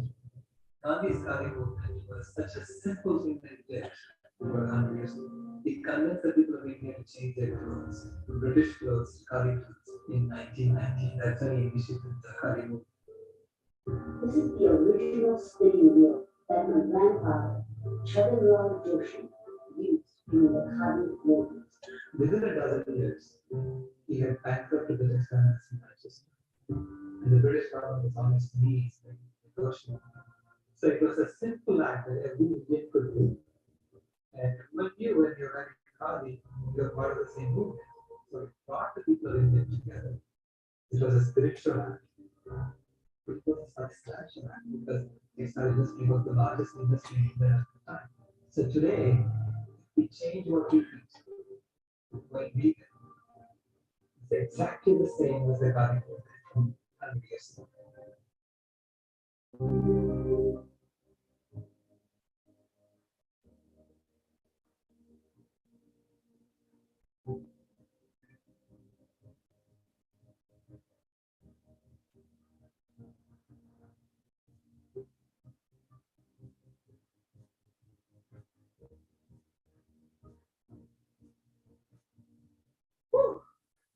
So that was recharging. So ever since I've gone vegan and plant-based, and especially when I started incorporating smoothies and green juices and incorporating more raw food in my life, I felt so much energy. And when I went to India, I got to meet some amazing athletes who don't eat any meat, fish, dairy, and eggs. And they have no protein deficiency. They are so recharged. They have so much energy, stamina, and endurance. So plant power, baby. Take a look. My name is Untitled Chapter. I am a software engineer by profession, a mountaineer by passion, and a vegan by compassion.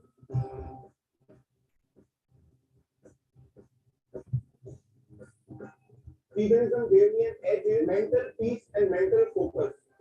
I was able to go to sleep knowing that I did not contribute to the cruelty or killing of any animal, and I was able to have a clear mind that I was not being cruel to any sentient animal on the planet.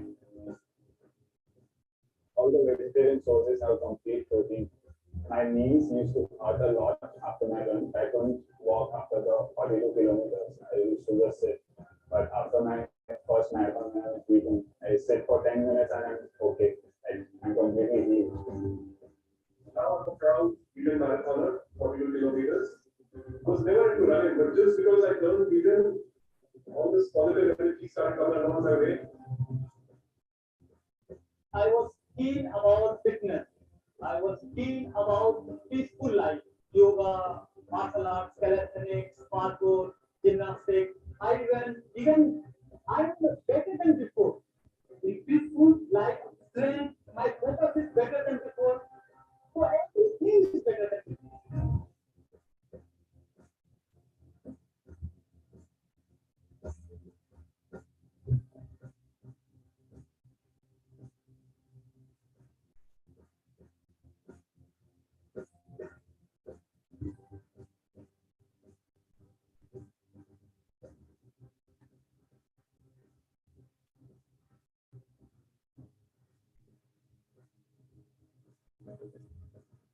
Hi, my name is Ahimsa. They call me the vegan beast. Yes, I am a beast who is made only on plants. And who says you get protein only from chicken, mutton, eggs, fish, and all the animal products? And who says you need to eat them to have a good physique? Look at me. I'm a bodybuilder and I don't eat meat at all. It is just a marketing gimmick, as Arnold says in his new movie Game Changers.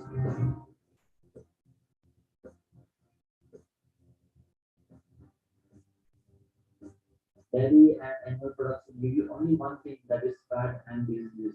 There is a lot of options for protein in a whole food plant-based diet.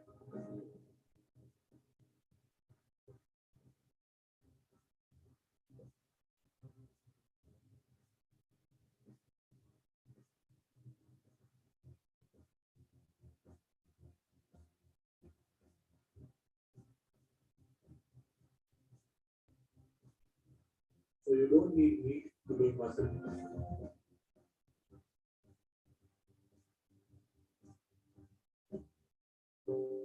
The protein myth is that we need lots and lots of protein to build muscle and for our health.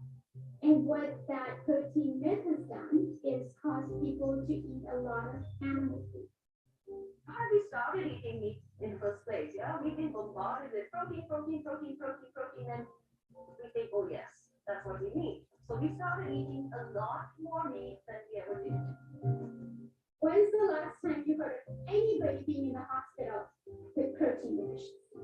What they're really getting diseases of is fiber deficiency is leading to things like constipation, which leads to diverticulosis and diverticulitis. Fiber deficiency also leads to colon cancer and obesity.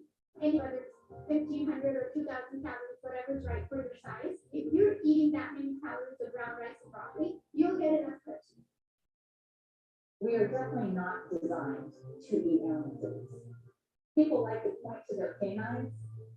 Human canines are not sharp. They are enough to bite into the skin of an apple, but they are not enough to tear into the skin and hide of an animal, or to bite through feathers, or to chew off bones, the raw flesh. And even if we could do that, what are the other tools we have to help us? Our fingernails are not claws animals that eat animals have. Our fingernails are flat, and if they grow long, they curl. We've all seen the Guinness Book of World Records pictures with the long curly fingernails. There are no practical use whatsoever. So clearly our hands are not meant to rip apart an animal. Carnivores do not have the ability to chew. Our jaws move sideways and chew. Carnivores tend to take a bite out of something and sort of swallow it whole.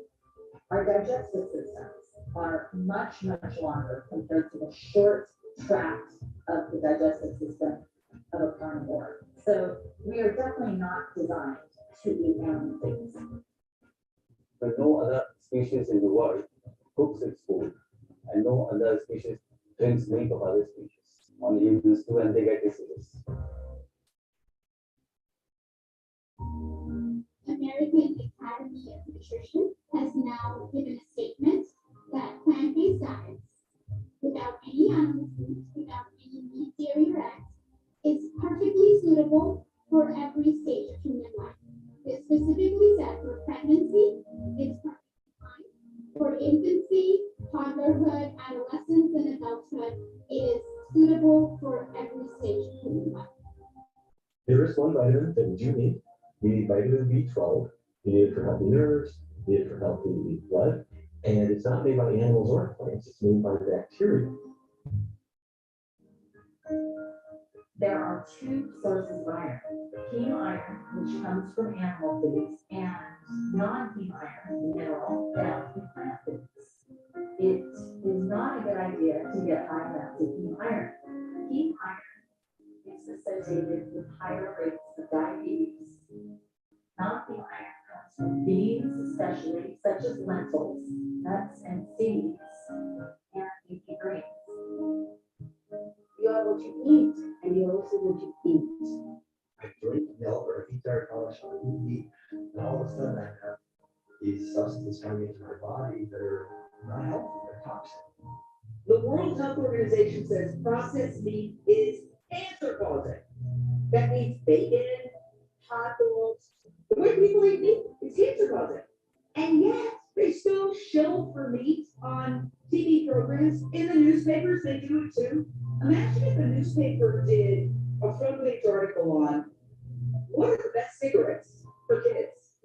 They'd be run out of town. And yet major newspapers do, oh, here are the best hot dogs type stories, and nobody says anything, even though hot dogs are cancer causing. Now, meat, especially chicken, the consumption is all-time high. We are producing over 4.5 million tons of chickens each year, which has tripled in the last 70, 80 years. Our population has not tripled. Our chicken production has tripled. That means we are consuming more. Fast food outlets have replaced our traditional Indian food outlets. In chicken factory farming waits 45 days. All those stress hormones, antibiotics are coming into your system. And all those fats. People think that skinless chicken breast is actually good. It's only 3% calories come from fat. Very close to beef, which is 29%. So there you go. You have these foods which are high in fats, high in saturated fats, high in cholesterol, and that's why we are seeing these problems in India with heart disease, hypertension, and diabetes. Indian people need to wake up. Don't patronize these fast food restaurants. Don't walk into these traps. That's what I call these fast food American joints. They're traps.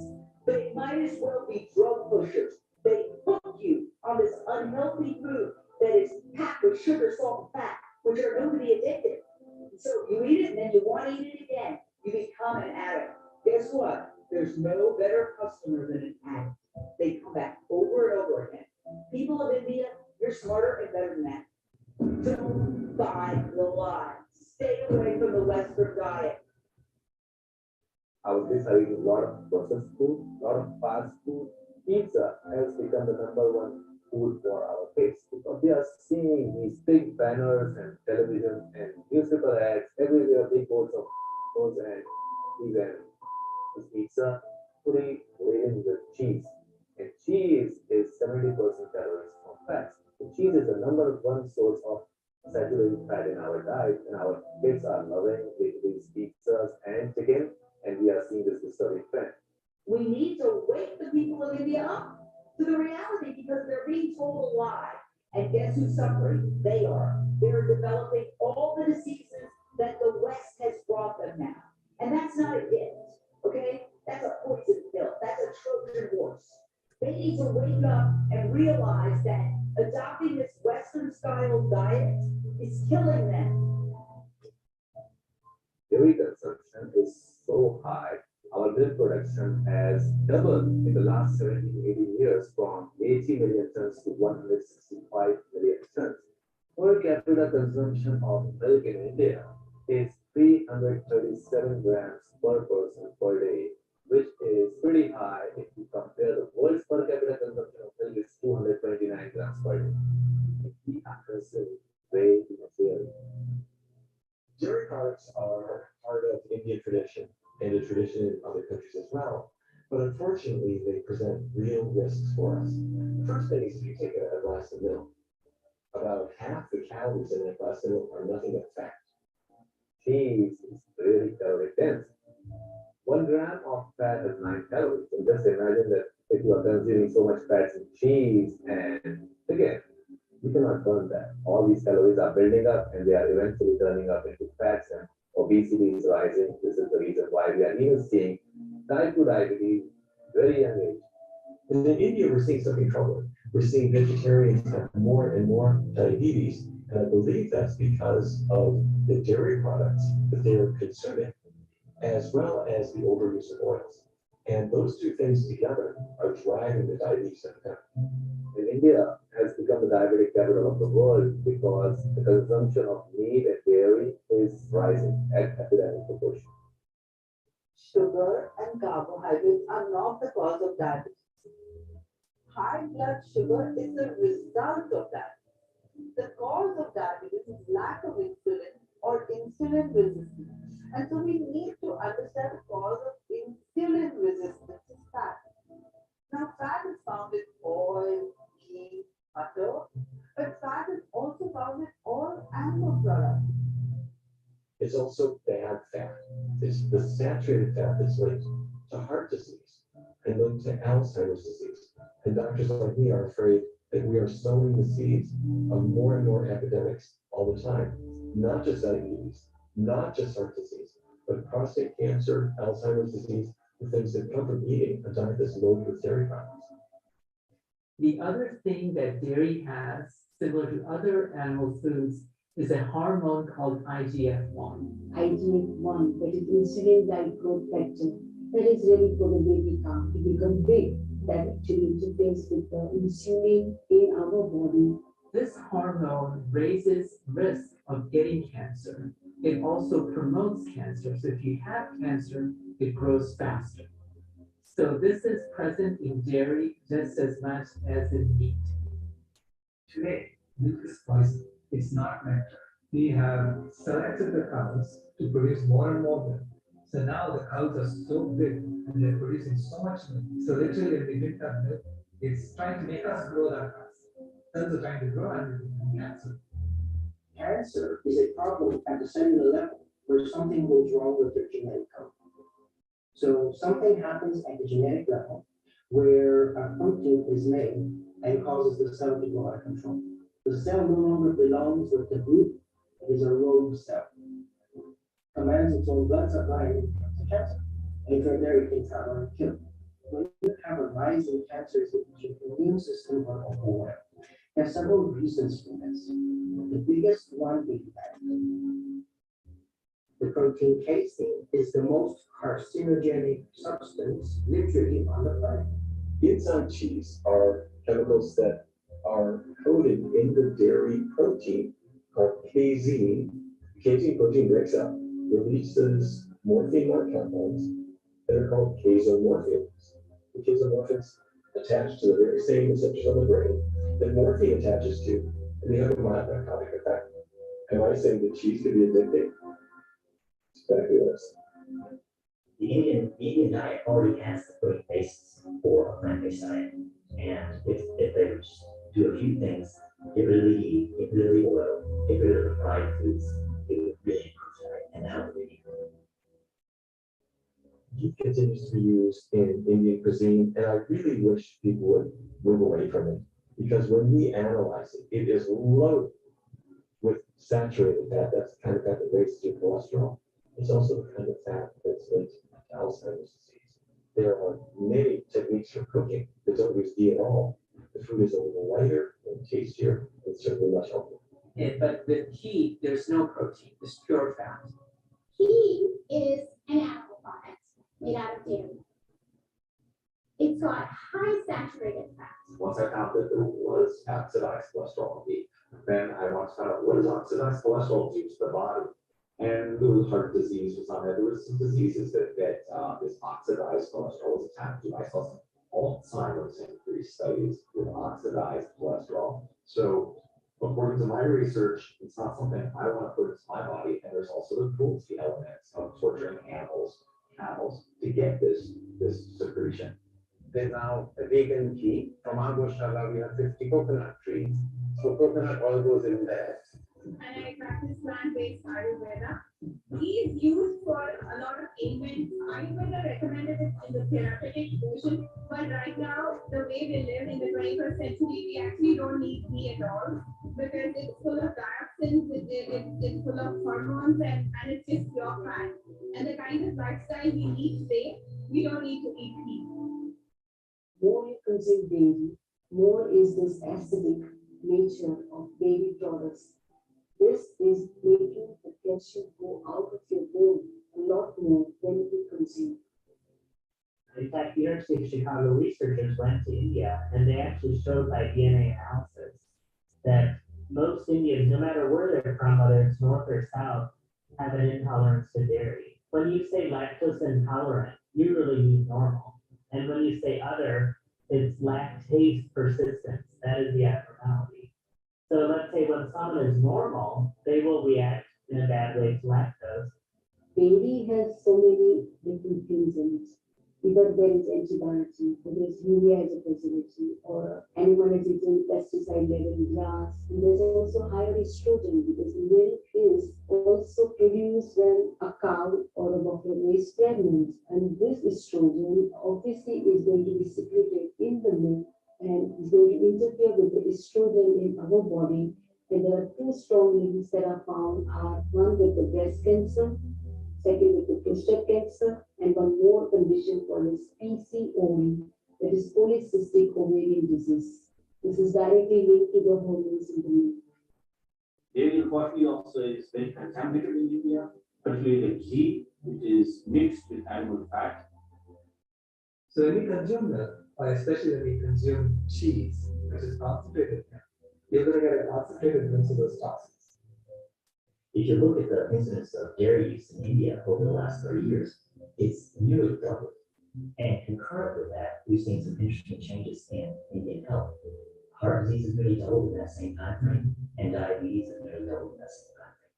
And obesity is becoming quite rampant in India now as well. Cardiovascular disease is actually the particular heart disease, also prostate cancer, and many other chronic diseases. What can we do to tackle that? Item one is get the animal products off your plate, and specifically dairy products. It's actually the first thing I tell people to stop when they're transitioning to a plant-based diet. I say, if you're gonna do one thing, stop dairy first. It's full of saturated fat, and for me, as a vascular surgeon, that's one of the main things that causes atherosclerosis or heart disease. But in the same way as you can narrow the arteries to the heart by eating fat and cholesterol, and you can narrow the arteries to the brain by eating fat and cholesterol, the same thing happens in the arteries to a woman's private parts. Most men over late 40s have erectile dysfunction, and it's all based on cholesterol, which becomes plaque clogging the vessels. That's why erectile dysfunction is a precursor to heart disease. And that's the first place for many men that they have symptoms. Here's the issue. If a man has ED now, that's a sign he will be having a heart attack or a stroke in the near future. But now with lifestyle medicine, we are seeing that within 3 weeks, their blood sugar level comes down, their cholesterol goes down, their insulin resistance comes down, their cells become more insulin sensitive, and in majority of the cases, the people are completely off their medications and they are off insulin, and we are seeing even results in type 1 diabetes. In our research studies, we use completely plant-based diets. We get away from the dairy products and we help people tackle weight problems or diabetes or heart disease. And one of the side effects, if I can put it that way, is their erectile dysfunction goes to 22. And I'll tell you, they really appreciate that as well. Why don't we just go back to our roots? We should be eating more of traditional Indian diet, which is lentil-based, brown rice with lentils, brown rice poha, brown rice idli would be a great option for you. And look at our South Indian upma and millet. Millet is such a great source of calcium and protein. If we bring all these 4 cereals back in our diet and get rid of all these Western products from our diet, pizza, chicken, we don't want that. When I look at Indian food, I really see simple jewels that are transformed into the most wonderful cuisine you can imagine. When I say simple jewels, I mean things like lentils and spinach and rice. These simple foods. Traditional Indian diet consists of roti, sabji, dal, chawal, that's, vegetable and bread and rice and pulses. But somehow they are transformed through the natural cuisine into really wonderful, wonderful foods. The only danger is that these foods can also be a little corrupted by adding a little too much oil, adding dairy products and things like that. It's very much ingrained in us that we need dairy for the calcium. But there are so many other sources of calcium which are far healthier. You know, a lot of seeds like sesame seeds and chia seeds, green leafy vegetables, walnuts and almonds. And they don't have the saturated fat, they don't have the natural hormones, IGF-1, and they don't have the added hormones that the commercial dairies these days will have. So you can get your calcium, have strong bones, and you have no need for milk. Many Indians figure that the spicy foods need something to cool it down, so they figure dairy and yogurt are a way to cool it down.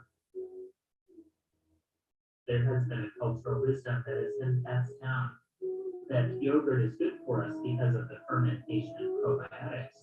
Traditionally, because there was no refrigeration, yogurt was a way to preserve cow's milk for a few days at least. We can honor this tradition by making vegan yogurt from scratch using soy milk, almond milk, cashew milk, oat milk, and fermenting it in a traditional way using probiotics or a starter culture. We can also buy vegan yogurt with add probiotic culture. Soy milk is actually a very good replacement for cow's milk products. And some people are a little bit nervous about soy because they have heard a myth that there are hormones in soy. What there are in soy is there are compounds called isoflavones, and they do in fact attach to the estrogen receptor in a woman's body. But rather than causing breast cancer, they actually attach to the receptor and turn it off a little bit, preventing breast cancer. And if a woman has had breast cancer in the past, soy helps reduce the likelihood of recurrence by about 30%. And the same is true for men. For men who consume soy products, their risk of cancer is diminished as well. So the compounds in soy are actually helpful.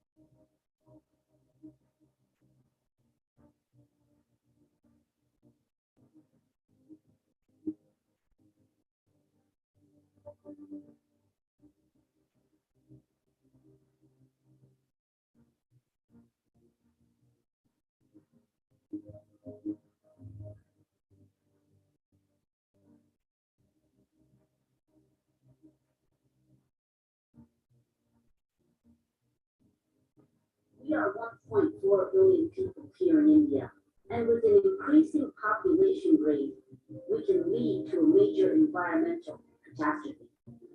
Animal agriculture makes 40% greater contribution to global warming than all the transportation in the world combined.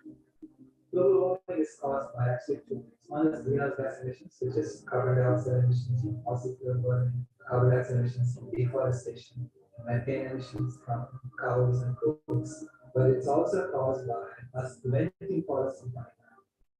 Methane levels have spiked hugely because of coal, rice, and meat. We can't really have coal anymore. Not can we do it about rice, but certainly meat. I mean, for God's sake, even a chicken emits 6 kilos of methane. So if you're going to aim at being the highest producer of chickens, of pigs, of eggs, this is the wrong direction.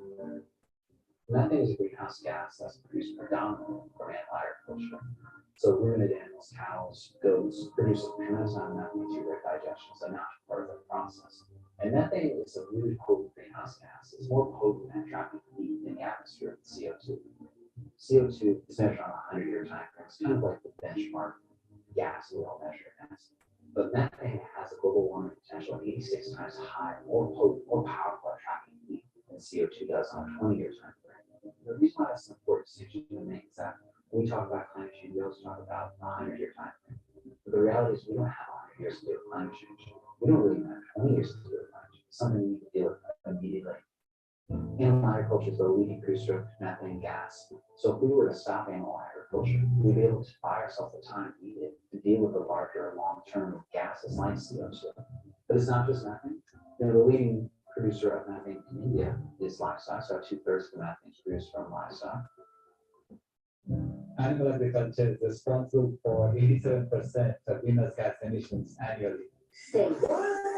Animal agriculture is responsible for 87% of greenhouse gas emissions annually. The really inconvenient truth is animal agriculture is the leading destroyer of our planet. It is the leading cause of habitat destruction, wildlife extinction, not to mention human world hunger and human disease. And they're just not talking about it, they meaning the establishment. It is the biggest crisis of our time, and we are just scratching the surface because we don't want to look at the number one cause of what's destroying our planet, the consumption of meat and dairy, because people don't want to face themselves. They don't want to change their habits. They don't want to look in the mirror. It's walking diamonds. Anybody who's a meat eater is destroying the planet with every single bit of meat. And it's unfair. We punish human beings who kill other human beings in the same way. Hello, this meat eater is destroying people in the collective.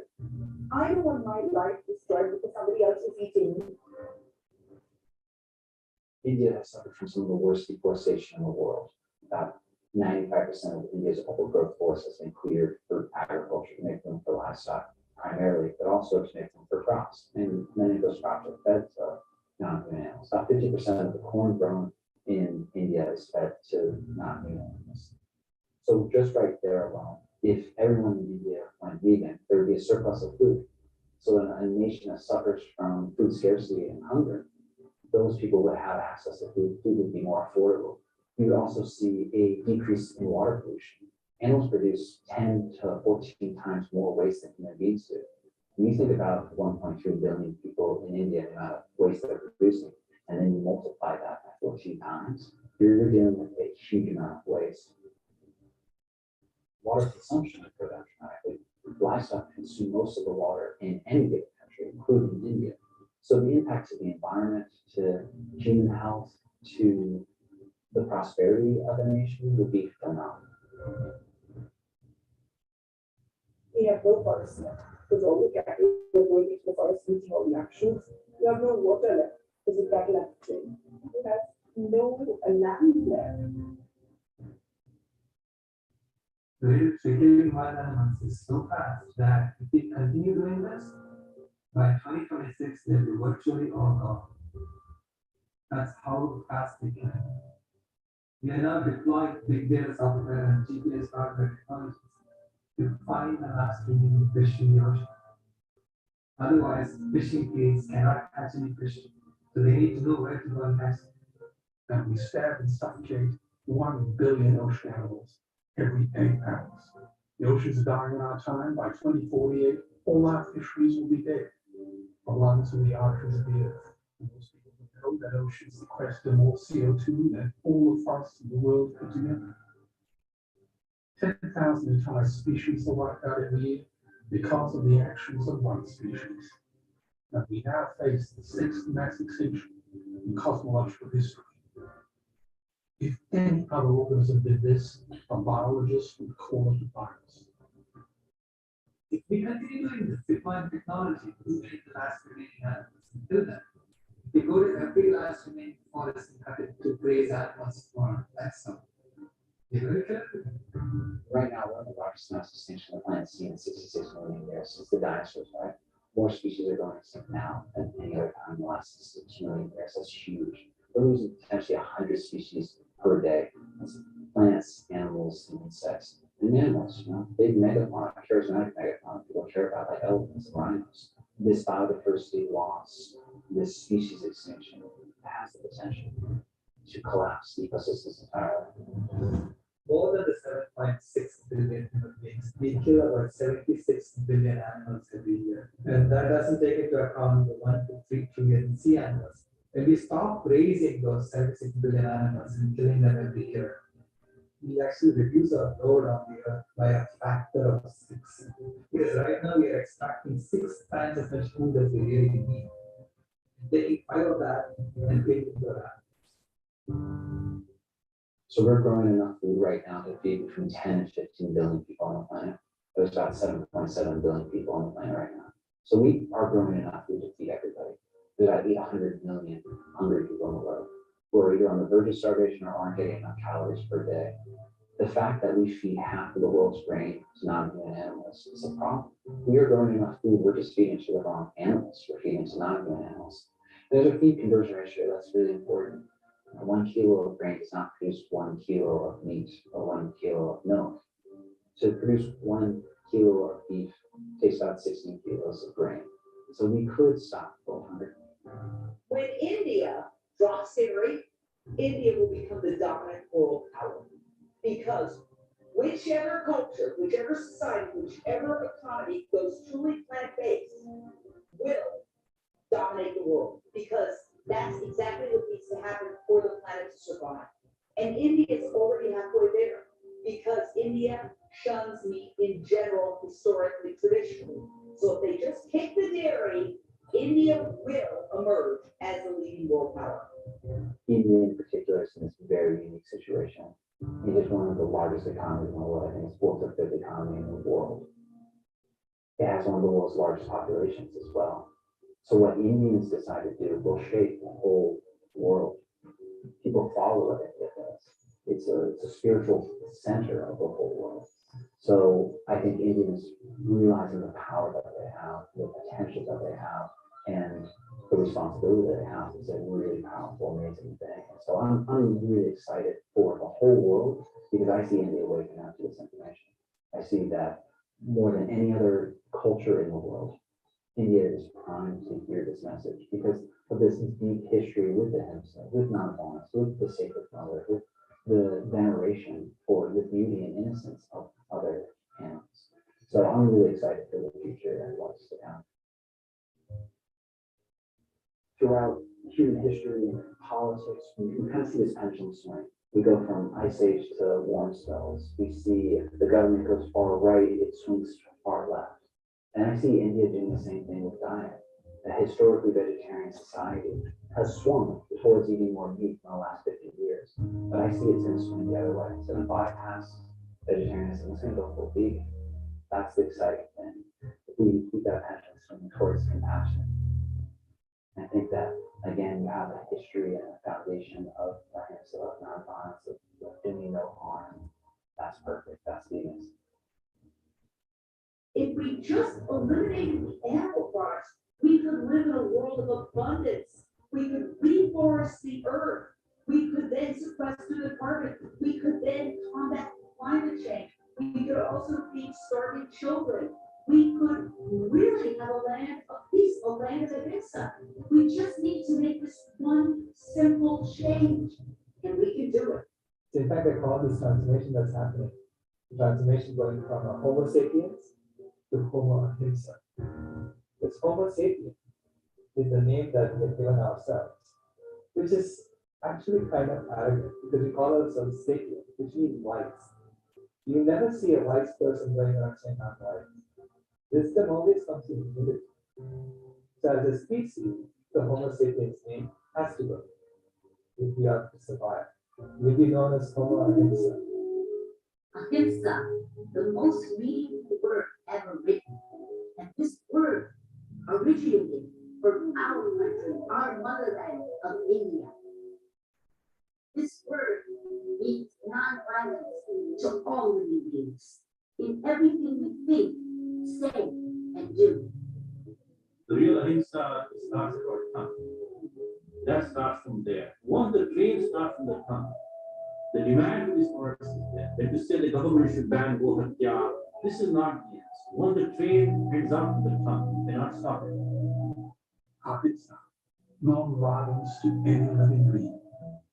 It is a beautiful word.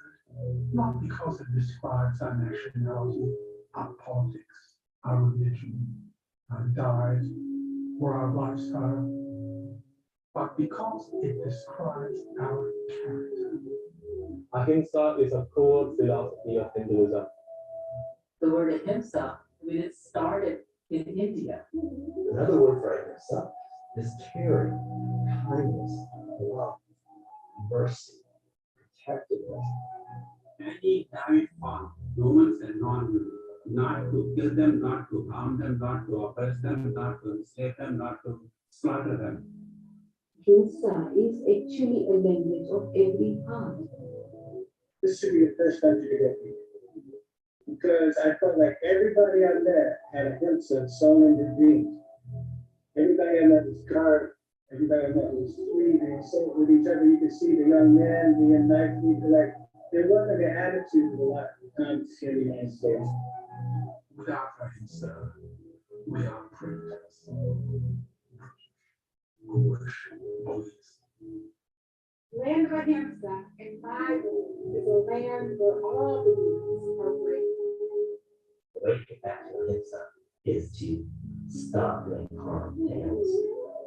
Our land is a land of non-violence, land of Buddha, land of Gandhi. You stressed that we don't want to harm anyone. So why do we want to eat a diet that harms us, harms the animals, harms the environment, harms our family members?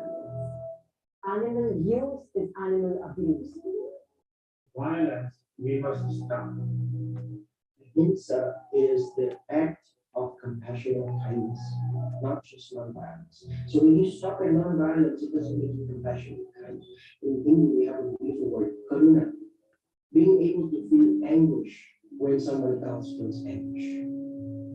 Each and every individual in this world has the opportunity to vote 3 times a day by what they put in their Is deep respect.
Just have a quick wrap-up session.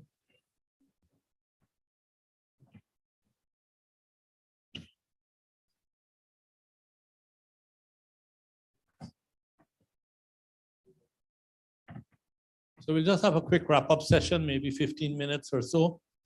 So maybe first of all, we should hear a few remarks by our famous producer. How did everybody feel? Good, good, good. So yeah, this film is to create education and awareness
but a child would never want to hurt. Like if we brought a bunny in here today or a puppy, or none of us could hurt it, could we?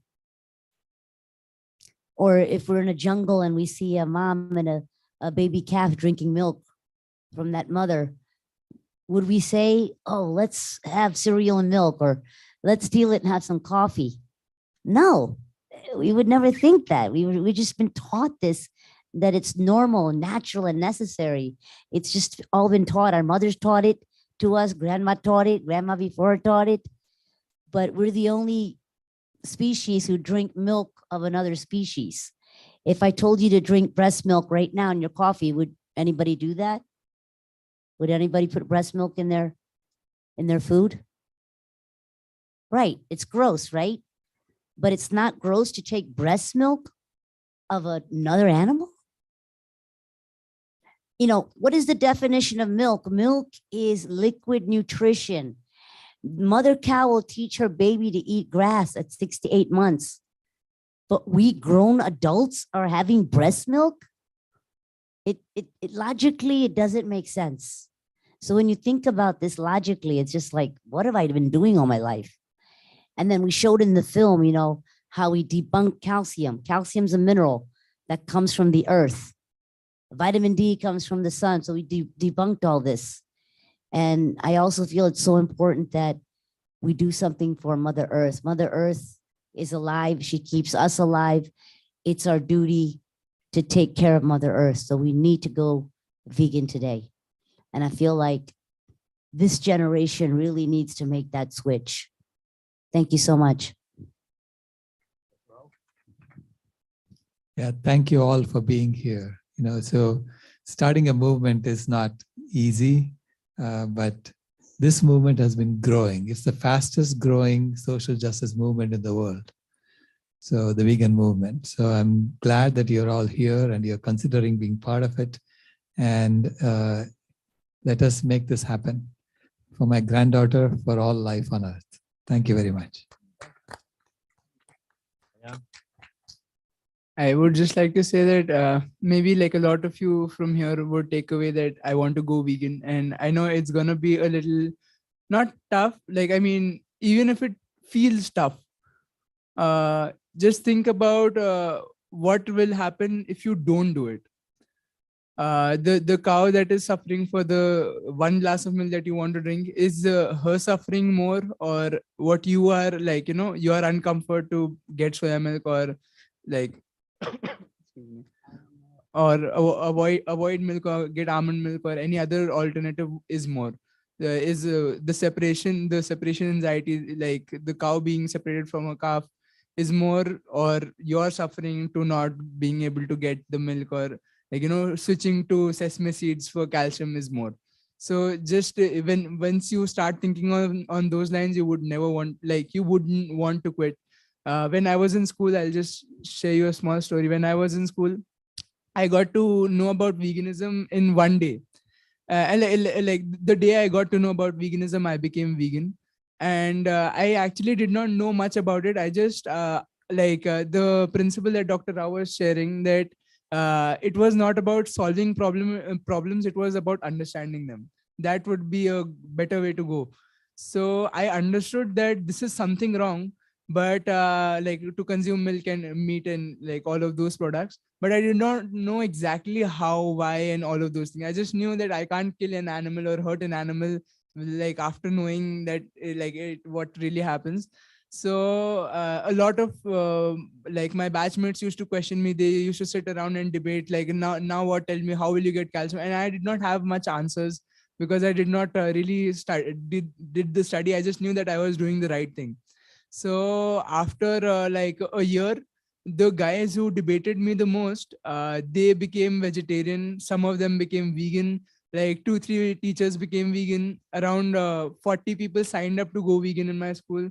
And if it wasn't for the pandemic, I would have started like everyone. There were 40 people who wanted like vegan food every day. So it was because of the pandemic that we had to go back home. Otherwise, and it was my last year there.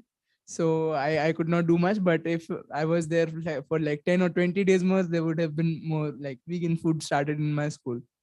So Like the thing is that like you just need one Dr. Rao, one Dolly, or one Satish in the room who like you need a whole community. You need one person to start mobilizing the community that yes, we have to take action. One person starts talking, the whole community will come up and yeah, he's doing the right thing. Let's support him or let's do something about it.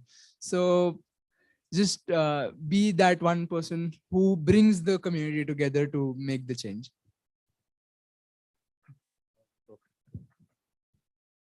So if you go to YouTube, I love to cook. So I make everything I used to make. I make curry, chash, raita, everything, pizza, Mexican, Chinese, you name it.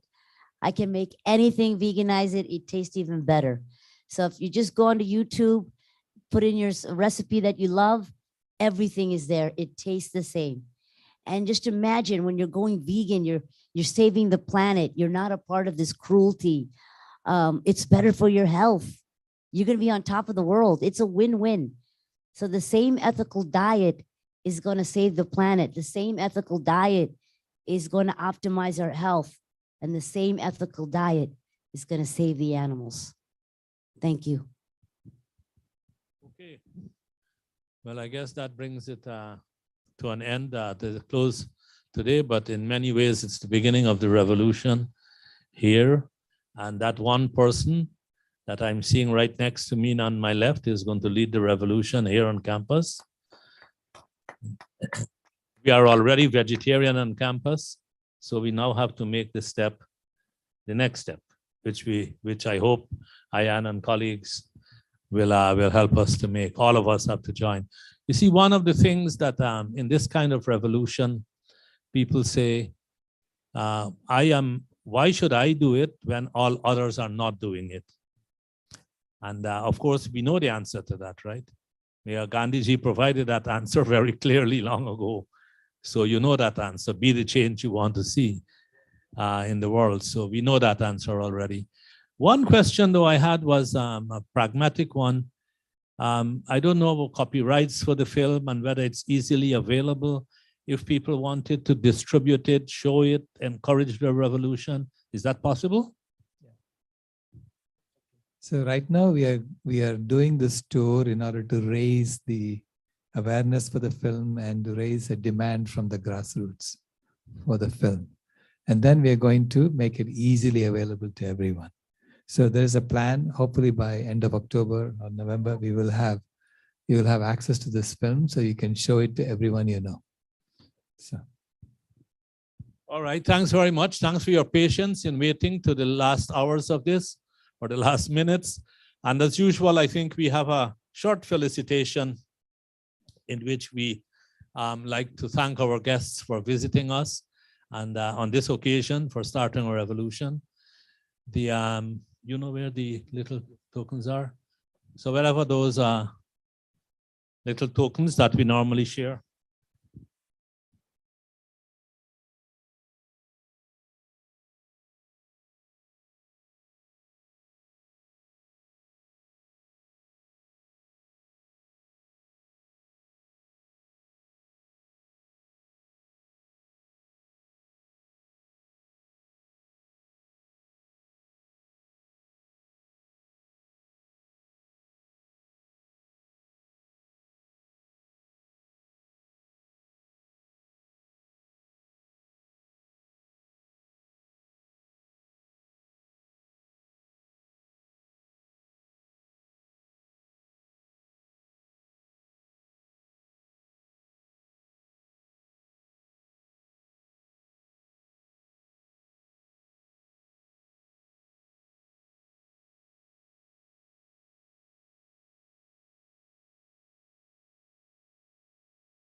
बाहर वाली नहीं है actually क्या है अगर 3 लोग जाते हैं ना तो